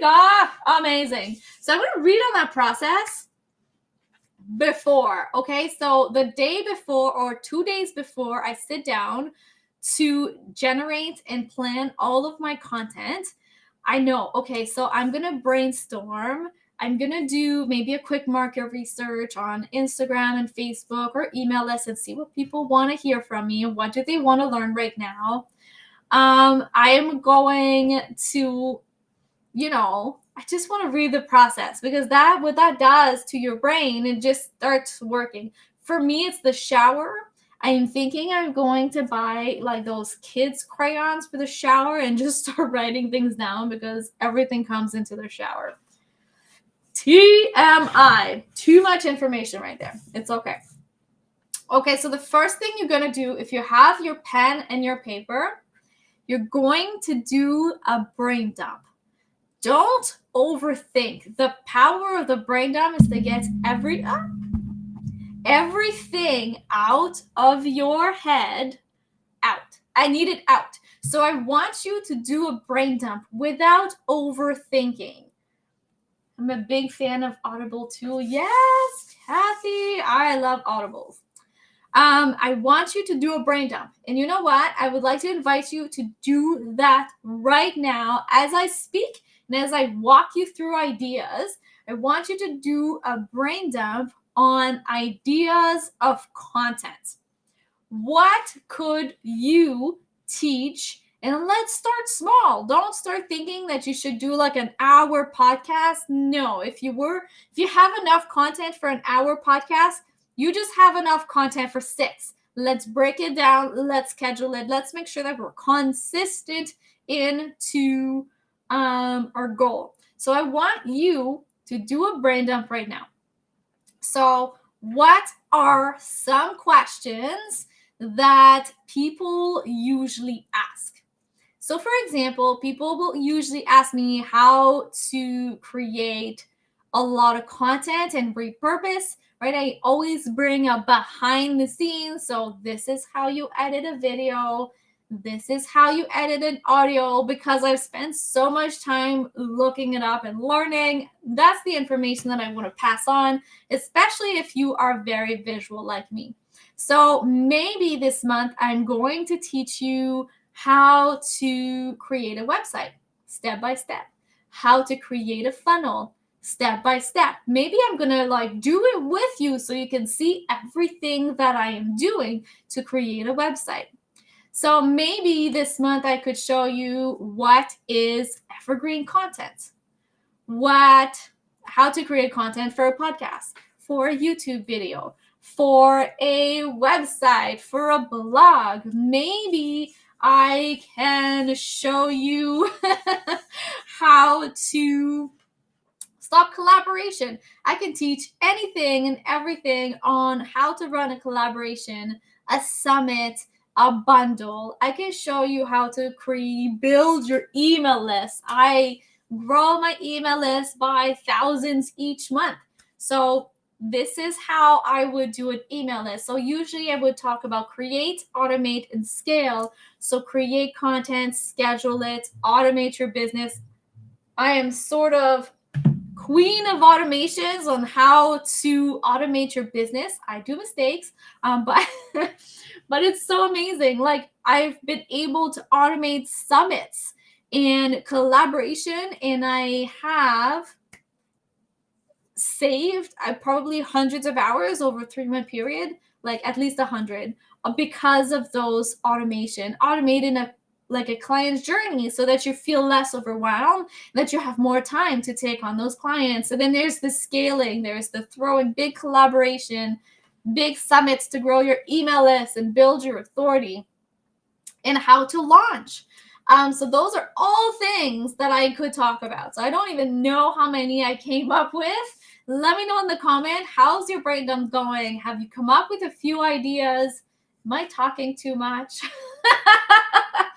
That is the French in me. I talk a lot. I'm going to give you 1 more minute to come up with a few more ideas.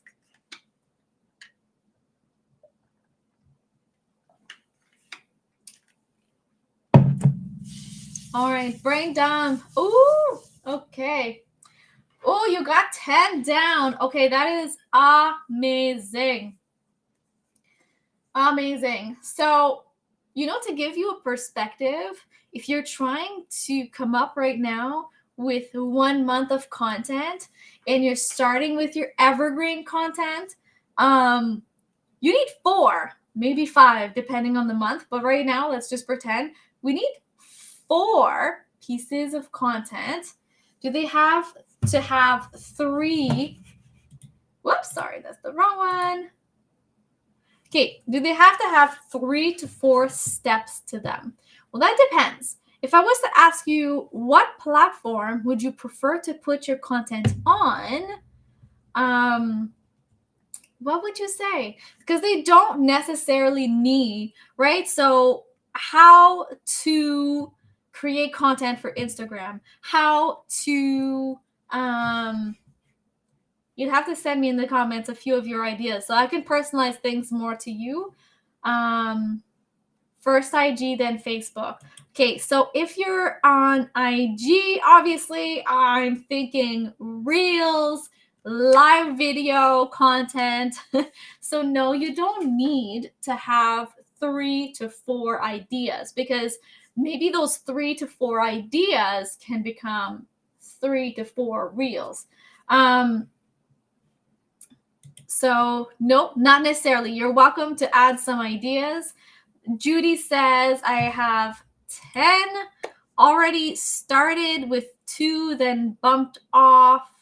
So what I could do for each, and those, I believe I'm on a roll. Yay! Absolutely amazing. So brain dump is so amazing, so powerful. It's when I feel really, really overwhelmed and I have a lot of things to do, doing a brain dump and just dumping it all on paper, I don't know, that really relieves the stress. Okay, so my ideas are more like how to, and definitely reels, like follow for part 2 type things. That is amazing. That is amazing. So you are thinking reels, and I just want to say, are you repurposing it? Like short videos are doing amazing. So only create content for one platform, but repurpose it. You can repurpose a reel on TikTok. You can repurpose a reel on idea pins, and you can repurpose a reel on YouTube shorts. So that is one video, 4 platforms. So that is amazing. But part 2 is awesome. I've been on TikTok where they're like, websites you need to know, part 123. And you can bet your ass I went onto that and I was like, because that website that he showed was so amazing. I was like, okay, I just need to know more.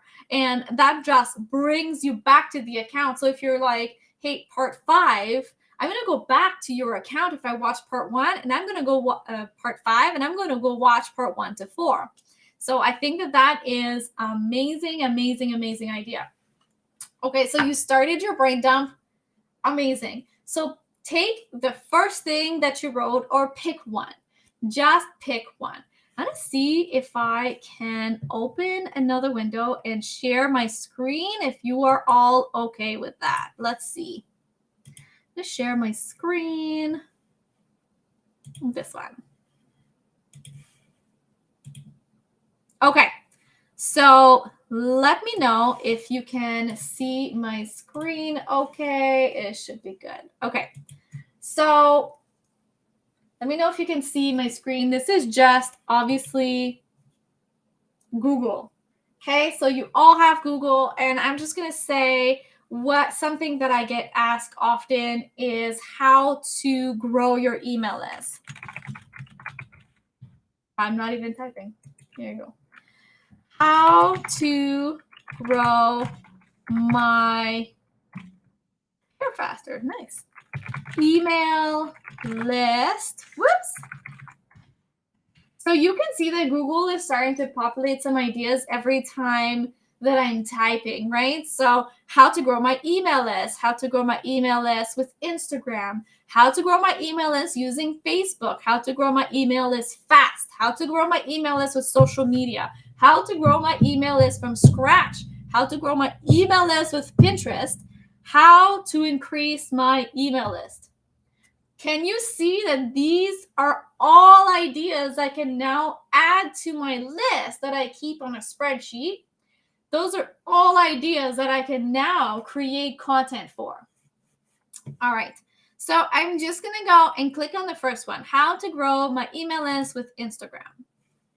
All right. So if I go here, I can see other ideas. So I can see people also ask, how do I grow an email subscriber list?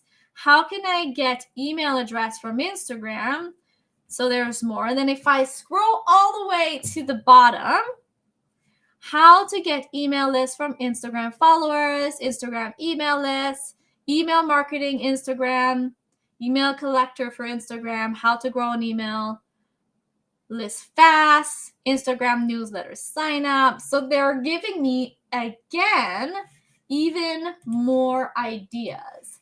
So one idea just became, I don't know how many, I did not count, but it just became a few more. So let's say you have 10 ideas right now.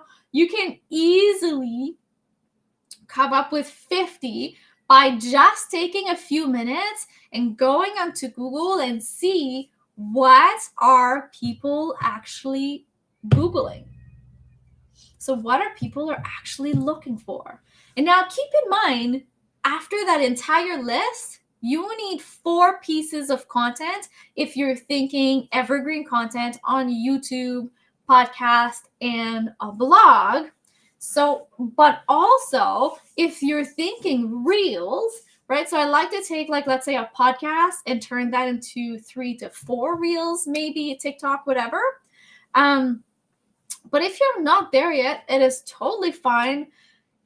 But that can be like 50 pieces of content that you could do. Maybe if you're on Instagram, you're going to do one live every week on a certain topic. You can repurpose that with IGTV and stories. Then you can repurpose that content for reels. So many things. So if you just take one of your ideas and you go and put onto Google and see what people are Googling, you can come up with probably 50 if you had already 10 pieces of ideas on your piece of paper. So that's so amazing, right? Because it's so simple. And well, the first time, like I was, why have I not done this my entire life? Anyways, so you can also add there, what are people asking you? So if you have a Facebook group, so who here has a Facebook group and questions when people enter that Facebook group? So maybe you have a question on what do you want? Like, for example, I have a collaboration Facebook group. What do you want to collaborate on? Or if you have any questions for me, what would it be? Or what are you trying to do in your business right now? Or whatever those questions might be. The answer to those questions are also pieces of content that you can create for your audience. You can also create polls if you have a Facebook group, so you can put polls on Facebook. You can put polls on Instagram in your stories and ask people what they want. Sometimes you get really, really surprised what do people actually want to hear. So that can be really, really interesting. Now, how do you batch your content, right? Has anybody here ever batched their content and done like 4 videos or batch content, their reels? I totally did that, by the way, and I felt amazing. I have a problem with my Instagram and all the writing is all comes out weird. And I was like, what? Things happen. It's totally fine. So let me know if you've ever batched. Yay to Miss Haley. Isn't she the best? I just love following her. The energy is just amazing. So so batch creating is really, really important. What I like to batch create, this is what I personally do. So first of all, I like to create content for months. So because summer is coming, and I don't know about you, but I am not spending my summer creating content, and there's content I want to make sure on some platforms.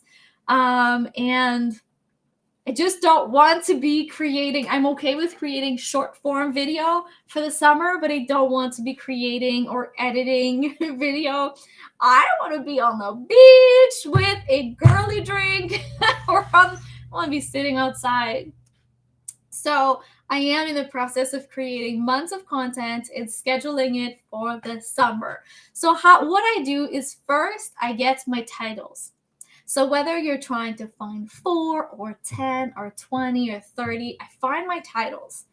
After my titles, I find, so I would do that for Reels and I would do that for YouTube and a little bit for podcasts. But what I do is, I have my title, right? I have my 3 tips, so if I wanted to show tips or whatever, but I have my 3 points. I have my CTA. So I know first and foremost that for each post, I have the title and I have my main points. And that is sort of the first step. Then my second step is to go and write the caption for each post. If it was a reel, I would also add the text that I want to do on the screen. But right now, I'm going to keep it to more like video content. And maybe we can talk to Miss Haley tomorrow and see how she batch creates her content for reels. So hopefully that's okay. So anyways, so if I was to create video content, I would have my title. I would have my 3 points. I don't script things. That is exhausting.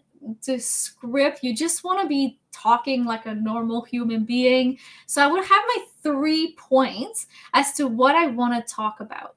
And then I would have the CTA, right? So what is the point of this video? What would I like to invite them to do? It doesn't have to be anything crazy. It does not have to be salesy. It can just be that you've inviting them to watch more videos, that you're inviting them onto your email list so that you can give them that really amazing epic freebie. By the way, I opted into Haley's freebie, which was amazing. So definitely do that. We'll have one for you tomorrow. But there's just, when you see a freebie and you're like, oh my God, I need it. That's what you need. That's what you need for your business. So you need to know the CTA, and then I write the caption, right? So what am I going to copy paste onto the bottom of the video or the bottom of the podcast, that type of stuff, right? I always follow the same formula. So once you do it once, it's actually really, really easy to do it 10 times, to do it 20 times. So now, before I even start filming, I have my title, I have my 3 points of what I'm going to talk about, I have my CTA, and I have the caption written. So then I start filming, right? So you can also put like little, okay, in this video, I want to do this. In this video, I want to do this. I'm sort of more like your basic bitch style, right? Like, I don't want to overcomplicate things. I find that overwhelming when you start to try to overcomplicate. I edit my own video and I don't want to give myself more headaches later on. So I keep things very, very simple. But then I go and oh, I am losing my voice. Then I go and I film. I have one day where I'm going to film all of my videos. I don't like to film anything more than 10 minutes, honestly, for YouTube or any content. So 10-ish minutes of content. And the way I would do it, let's say for YouTube, hey, I'm Sophie. This is what we're going to learn here. Hey, before I start talking about this really epic 1 point, make sure you subscribe to the video. Then I go on to to the first point. Hey, before I tell you how you're going to lose 10 pounds in the next 10 days, for example, make sure you check the show notes after this video and you opt into my next challenge, right? So like before I'm inviting you, to do something, to do a CTA, to opt into something or to subscribe before I give you like a big bomb knowledge thing. And then you just give your last CTA at the end. So very, very, very simple. But I go and I film all of my videos all at once. And then the next day I edit all of my videos. And then the next day, when I say next day, it doesn't take like hours. It takes me like maybe 2 hours per step. I go and I schedule all of my content and then I repurpose. So this is sort of how I batch so that you have a really, really good idea of how that works. And if you're here today, after we speak with the one and only Cari, who just hopped on, I'm going to give you a really secret link to one of my lack of words, from how I create from behind the scene, how you can create that entire workflow. You get it all today, so stay tuned. So we're going to invite the one and only Cari. Cari.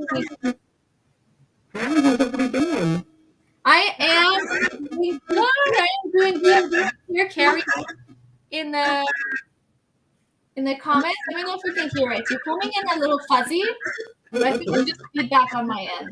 So that could be a new problem again. All right, so I'm just going to do this here. Okay, so we are going to talk to Cari about getting more clients using webinars. Who here does webinars? Let me know in the comments.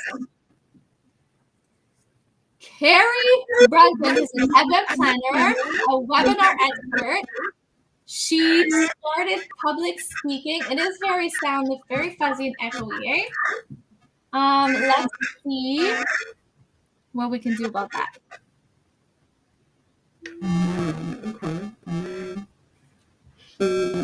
Sounded super echoey. So yeah, give us is it clear for you, Judy? You're so awesome. You guys are so amazing. Just want to say that. All right. Okay, is this better? Oh my gosh, yes it is. Okay, it was. Welcome, Cari. Okay, I'm just gonna start your quick bio again. Thank you, everybody in the comment. Let us know if you can hear us better. It's definitely better on my end. So Cari is an event planner and a webinar expert. She started public speaking, guys, at the age of 4. Seriously, that is so interesting. She has since studied event management, marketing, copywriting, presentation, and sales to run her event planning business. And she combines her skills to help entrepreneurs and small business stand out and get more clients. Welcome, Cari. I'm so excited that you're here today. Thank you very much for having me, Sophie. Okay, so we need to talk about you starting your speaking business at the age of 4. Well, it wasn't a business at that stage. That's true. But speaking experience, right? Yes, so it was public speaking. So in the town where I grew up, the local Kiwanis Club ran an annual speaking competition, is what they called it. It was not a competition. We were not against anybody.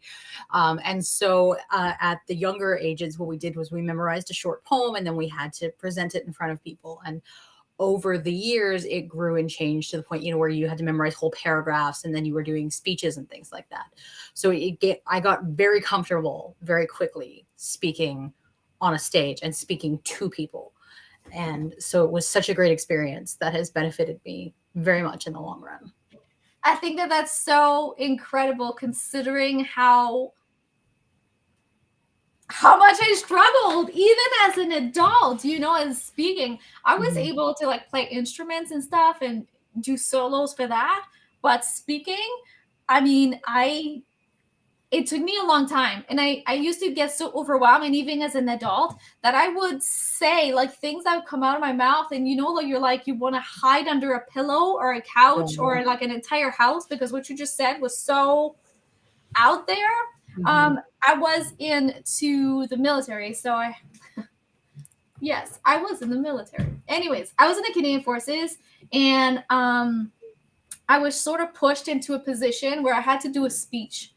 Long story short, it was like a sports rep for a mess type thing. So sort of like a non-profit organization, sort of ish.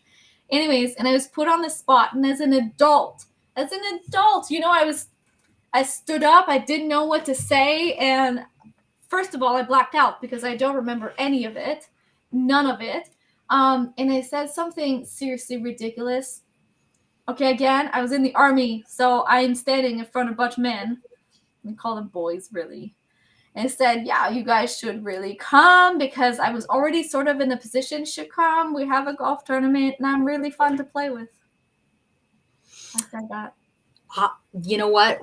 We've all had weird trip ups. I remember I had to do a presentation on genetically modified organisms. Well, that's a hard word to say. And I definitely said genetically modified orgasms. And the entire room just sits up and goes, what? Because they knew, I put the screen behind me and so they knew what I was trying to get out, but oh, you just made my day. So I have been there. I have made all kinds of speaking blunders. I had a hard time for a while understanding how people got presentation anxiety and speaking anxiety. But then I had to, in university, do presentations in Spanish. And trying to do them in another language, my knees locked, my palms were sweaty. I'm going, running around, oh my God, how can, and your heart's just pounding so hard. And I'm like, okay, I now understand what this is like for a lot of people. And so I've created systems to help people process that and deal with that and create a safe environment for them to practice in, so that they aren't doing it the very first time in front of people and doing the oh God thing. Yeah, so it kind of makes me happy that I am not the only one, but 4 years old, it is still very, very impressive. So now today we're talking webinars. So I did say at the beginning, your content is everywhere. So your content is all over your webinars and your sales sequence and all of that. So let's break it down for everybody. Make sure that we're all on the same page here. What is a webinar? So a webinar is usually a 1-hour presentation that you do online. People attend, you teach them for usually about 30 to 45 minutes, and then do live question and answer, followed by you do an offer of a program or a service of some kind. So it's designed as essentially a pitching tool, but it's also a really, really powerful tool. You can use it to gain visibility. You can use it to gain referral partners. You can use it to improve education, do client appreciation and engagement. There's a lot of things you can do with it. It's a really powerful platform. And the thing I love about it is that it's fast in terms of the speed of conversion. And so when you compare it to other marketing tools like social media, blogging, all these other things, which are absolutely worth your time, but they're all long game, right? They take a long time to convert people. Webinars convert people very quickly. Generally, you convert people within that hour. Not everybody, but 20 to 40% of the people who watch you become qualified leads, which is massive difference because it's something like 1% of your social media feed becomes qualified leads. So that's the thing that really excites me about webinars is its results, and it's fast and it's repeatable. So you get to bring it back every time you're ready to fill up your funnel again. And so that's what I love. I love helping my clients with it because they spend less time marketing and they spend more time doing what they're actually awesome at. Yes, that is awesome. Now, for someone, let's say, that has never done a webinar, where do we get started? So the first thing that a lot of people get wrong is everybody loves to dive into the content. This is what I'm good at. This is what I'm going to teach, and that's that. But the key thing that they're missing is stage one. And stage one of the webinar process is the strategy. It's why you're doing this. It's why it's interesting for the audience. It's how it's valuable for the audience. And trying to really put yourself in their shoes of why do they want to show up for this?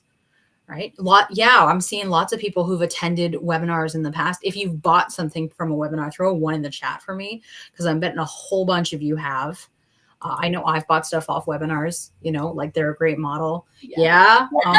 Programs, courses, all kinds of things, right? Hey, if you do a webinar right, it's everything. I remember just watching even a video series. If you can give me those little tinglies that I learned something and oh my gosh, I need more. Oof, yes, I will definitely get the credit card out. Oh yeah, and lots of people do, and it's such a great system. And I like to compare it a lot to doing a test drive. Right? You're thinking about buying a car, you go and you test drive it. That's what a webinar is for a lot of people. It lets you test drive that person. You're thinking maybe you need a marketing manager. You can watch their webinar and figure out if they're the right one for you. And so that's one of the great things about it is it really lets you build a lot of trust and credibility with your audience. I love that. We've talked a lot about video content today and how absolutely important it is. So I'm loving this topic. Now, we see a lot of webinars going around on social media, and I've heard that before, that webinars are dead. So are they dead? No, they're not. And I love when people say this to me. I love it. It makes me laugh, just because I get such a nice giggle out of it. So webinars went up 120% in the last year. So you're right. They're everywhere. It seems like, so many people have a webinar. 120%. I know, that's massive. So, wow. So it does seem like webinars are everywhere. So the problem is that the people who are turning around and saying webinars are dead are the people who have unfortunately been going to bad ones. Right. And they're the ones that you leave. You didn't learn anything. You didn't feel like they engaged you. You were kind of like this the whole time. It wasn't useful. It wasn't a good use of your hour. Learn here, right? Yes. It didn't feel like a good use of your hour. But lots of people go but when you go to good ones and you feel like you learned things, your life is better in some way, your business is better because, you learned about, this one trick that you can do in CRMs, or you learned the right questions to ask before you walk into a meeting with a pitch meeting, you learned some little piece that makes a long-term difference in your business, that's when you sit up and go, damn, I love this webinar. And this person was great. And it gives you so much more faith in the presenter. You're like, this person gets me. They are useful. They make a difference. I am now more willing to work with them. I love that. Now I know that some people in our audience have product business. Have you ever helped host a webinar for somebody with a product business? Do you have any tips around that? Yeah, so product is tricky because when in a webinar format, a product very quickly turns into an infomercial. So, but if you are able to structure it so that it's general value around the product and not just the whole thing of this is the product and this is how it works and this is what Susie said, of like, you don't want it to be an infomercial, right? You want it to feel like a general value experience. So if you are selling something in the beauty industry, I would do it more, more of a tutorial style, answering questions, like just try to make it really, really value packed so that you're not falling into that infomercial space. And so that it's beneficial for everybody. So, if you're selling eyeliner, like do tips on this is how you do winged eyeliner. Because let me tell you, I'm horrible at it. We had so there's tons of up earlier, which is really funny because there's tons of women who would love to be better at, making a winged eyeliner look. And so you can walk them through it. And then at the end of it, say, hey, this is the eyeliner that I used in this video. This is what it is. Here's a link to buy it if you want it. But that you're going to do as a very gentle sell. Just because, like I said, you fall into infomercial mode. Okay, I love that. Now, I want to ask, is there a time, like how long would you say would be optimal that your webinar is in? Because I have been in some webinars that were like 2 hours, 2.5, and that is a long time. That is a long time for a lot of people. So I recommend that you aim for 60 minutes because something, there was a study that I saw recently that said that the majority of people would rather go to a 60-minute webinar than a 30-minute webinar, which I thought was really interesting. But it's because you can get more value and you can learn more in those 60 minutes. And so we want that experience for people. But like you said, once you're pushing beyond the hour, like unless you are an absolute rock star, and also warn people in advance if you're going past an hour, I would 100% make sure that you are aiming for about an hour. Like I said, 30 to 45 minutes of content and then a question and answer period and your pitch.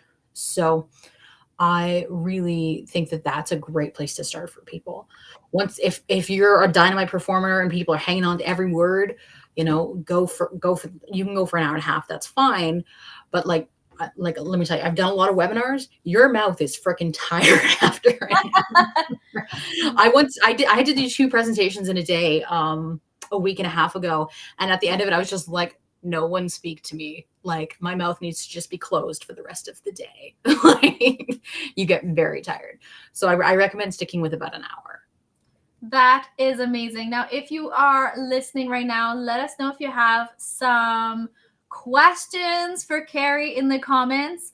Then I also wanted to ask, what else would you say is really important aside the webinar, right? Because there's promoting, there's the getting ready and all of that stuff. So there's a few mistakes that I've seen or personally have done where things like didn't prep the sale fast enough. Like I didn't give myself enough time to allow people to register for the webinar, but also, I started promoting and I didn't create my webinar, right? So you're like last minute type of prep. So what other kind of, tips and tricks do you have around, maybe the launching of your webinar? Yeah, absolutely. So a couple of things. Give yourself 3 weeks promotion time is generally the really healthy promotional period. Most people register within about 8 days, but especially depending on your target market. Like if your target market is super busy executives, they need more than a week's notice. Their calendar is already full when it gets to the week of, right? So know your target audience as best you can. Know what their life is like. If they're the kind of people who register last minute, great, no problem. That'll be there for them. But if they're the kind of people who are super busy and can only register for things 4 weeks in advance, make sure you have that option for them. So, and try to streamline the process as much as you can. So I encourage a lot of my clients to use Eventbrite if they don't already have a system set up, because that way you're not like bugging web designers to try and get custom work done and all that stuff. You can make a page, you can just make the simple registration form. Eventbrite does a lot on the back end that allows you to automate emails in terms of the email that they get as soon as they register, reminder emails, things like that. And so really streamline the process. Make sure you put the link to join everywhere in all of those emails so that nobody's digging around for it, because it's a pain in the butt as an attendee. And so what I really recommend is setting that up, making sure the information is easy to access, and just make it easy to flow. Like they shouldn't have to go from your TikTok to your website then to the Eventbrite and then over here. Like try to streamline that process. So have them go from wherever you're sourcing them from. So if that's TikTok, social media, your blog, wherever, you want one link that goes more or less everywhere. If you want, you can install tracking so that you know which links are giving you the most traction. It all goes to one page, be it the Eventbrite page, your personal website, whatever. They can click the register button on that page and then they're done. Like keep it as simple as possible for them, because the more hoops they have to jump through, the more opportunities they have to jump off and walk away. Yeah, absolutely. And how many times a year would you say should you run a webinar? So it depends entirely on your audience and your audience growth size. So if your audience is, if you get 100 new people in your audience every month, you can run your webinar every month. If you only get like 4 new people in your audience every month, then you maybe want to do your webinar once a quarter, right? So, and that's if you're doing the exact same webinar over and over again. If I tend to cycle through, I have 4 standard webinars that I run through. So I'll do one, so I do webinar A in January, and then webinar A comes back around in May, and then webinar B is in February. I do webinar B again in June. And so I cycle through that way so that my audience is still getting different information, but if they're new, they can jump on at any point. I love that. That is such a great idea. And for all those webinars, are you launching something different, or is just a different webinar, a different thing that they learn, but they're still invited to the same offer? It's usually the same offer. It's usually, my offers don't change very much. Sometimes like if I'm bringing in if I am loading up a new program or something, but most service providers aren't, unless you're one of those course creators who is just magically pumping out course material constantly. Most of us don't have a new service or program every few months. And nor you should, right? Especially if you're just getting started, you need one. Yes, you want one. Yeah. So if you have one key offer that you can repeat, and especially because maybe they, came to your first webinar, didn't take you up on the offer, haven't really thought about it much since. But when they came to your webinar again a couple months later because they wanted to refresh or relearn or anything like that, which does happen, absolutely. That was the moment they're like, oh, I really wish I had taken them up on that. Oh, okay, well, I can still do it now. And it builds consistency and helps them associate that program with you as well. I love that. So let us know if you have any comments or any question for Cari into the comments. Mm-hmm. Now, I know that you have an amazing gift for the audience, so I'm going to grab the link and put it into the comments. But do you want to tell us a little bit about it? Yeah, absolutely. So it is my webinar checklist. And so, like I said, a lot of people skip steps. And it's just because they don't think about that stuff. They get excited about building the content. They get excited about getting people to sign up, and they get excited about doing the thing. So I want you to make sure you hit every single step. All right. So you can get the free checklist. It's a PDF. The boxes are there for you to literally check off and make sure that you get every step in there so that your webinar is complete and ready to sell things. Because as much as we love people just coming out and saying, yay, that was good, at the end of the day, we're entrepreneurs. We're here to make people buy things because that's how life works. I love that. I want to say thank you so much. I mean, I love my checklist, so I live. They're really useful, right? Like, especially if you're doing something for the first time or you're trying to do something a different way. And I know I use stuff like that all the time. So. Oh, yes, definitely. So that is absolutely amazing. Thank you so much for joining us today. I appreciate you so much. And it was so nice to chat again. Thank you so much for having me.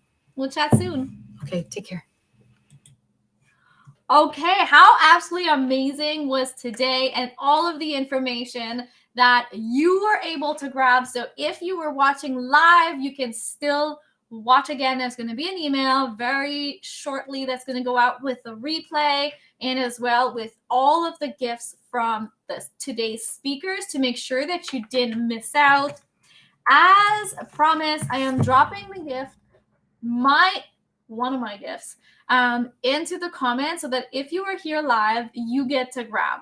This is a content creation mastery. This is not so much as a content strategy as it is a behind the scene view. I want to show you how you can batch your content. So we're going to do it together. So if you sign up right here, you're going to get access right away, but the content's going to start showing up on Monday, where we together are going to create content. We're going to edit it together. I'm going to walk you through exactly how I do mine from a very technical standpoint so that you have literally nothing else to figure out but to do it. And I will, of course, be there to help you out and answer some questions. It's not going to be live, but I am going to offer you once in a while a chance to hop on a Zoom with me so we can have a chat and I can help you with your content. So that is a gift for you because you were here live. So make sure that you grab that. And tomorrow we are going to talk to Scott about Lincoln.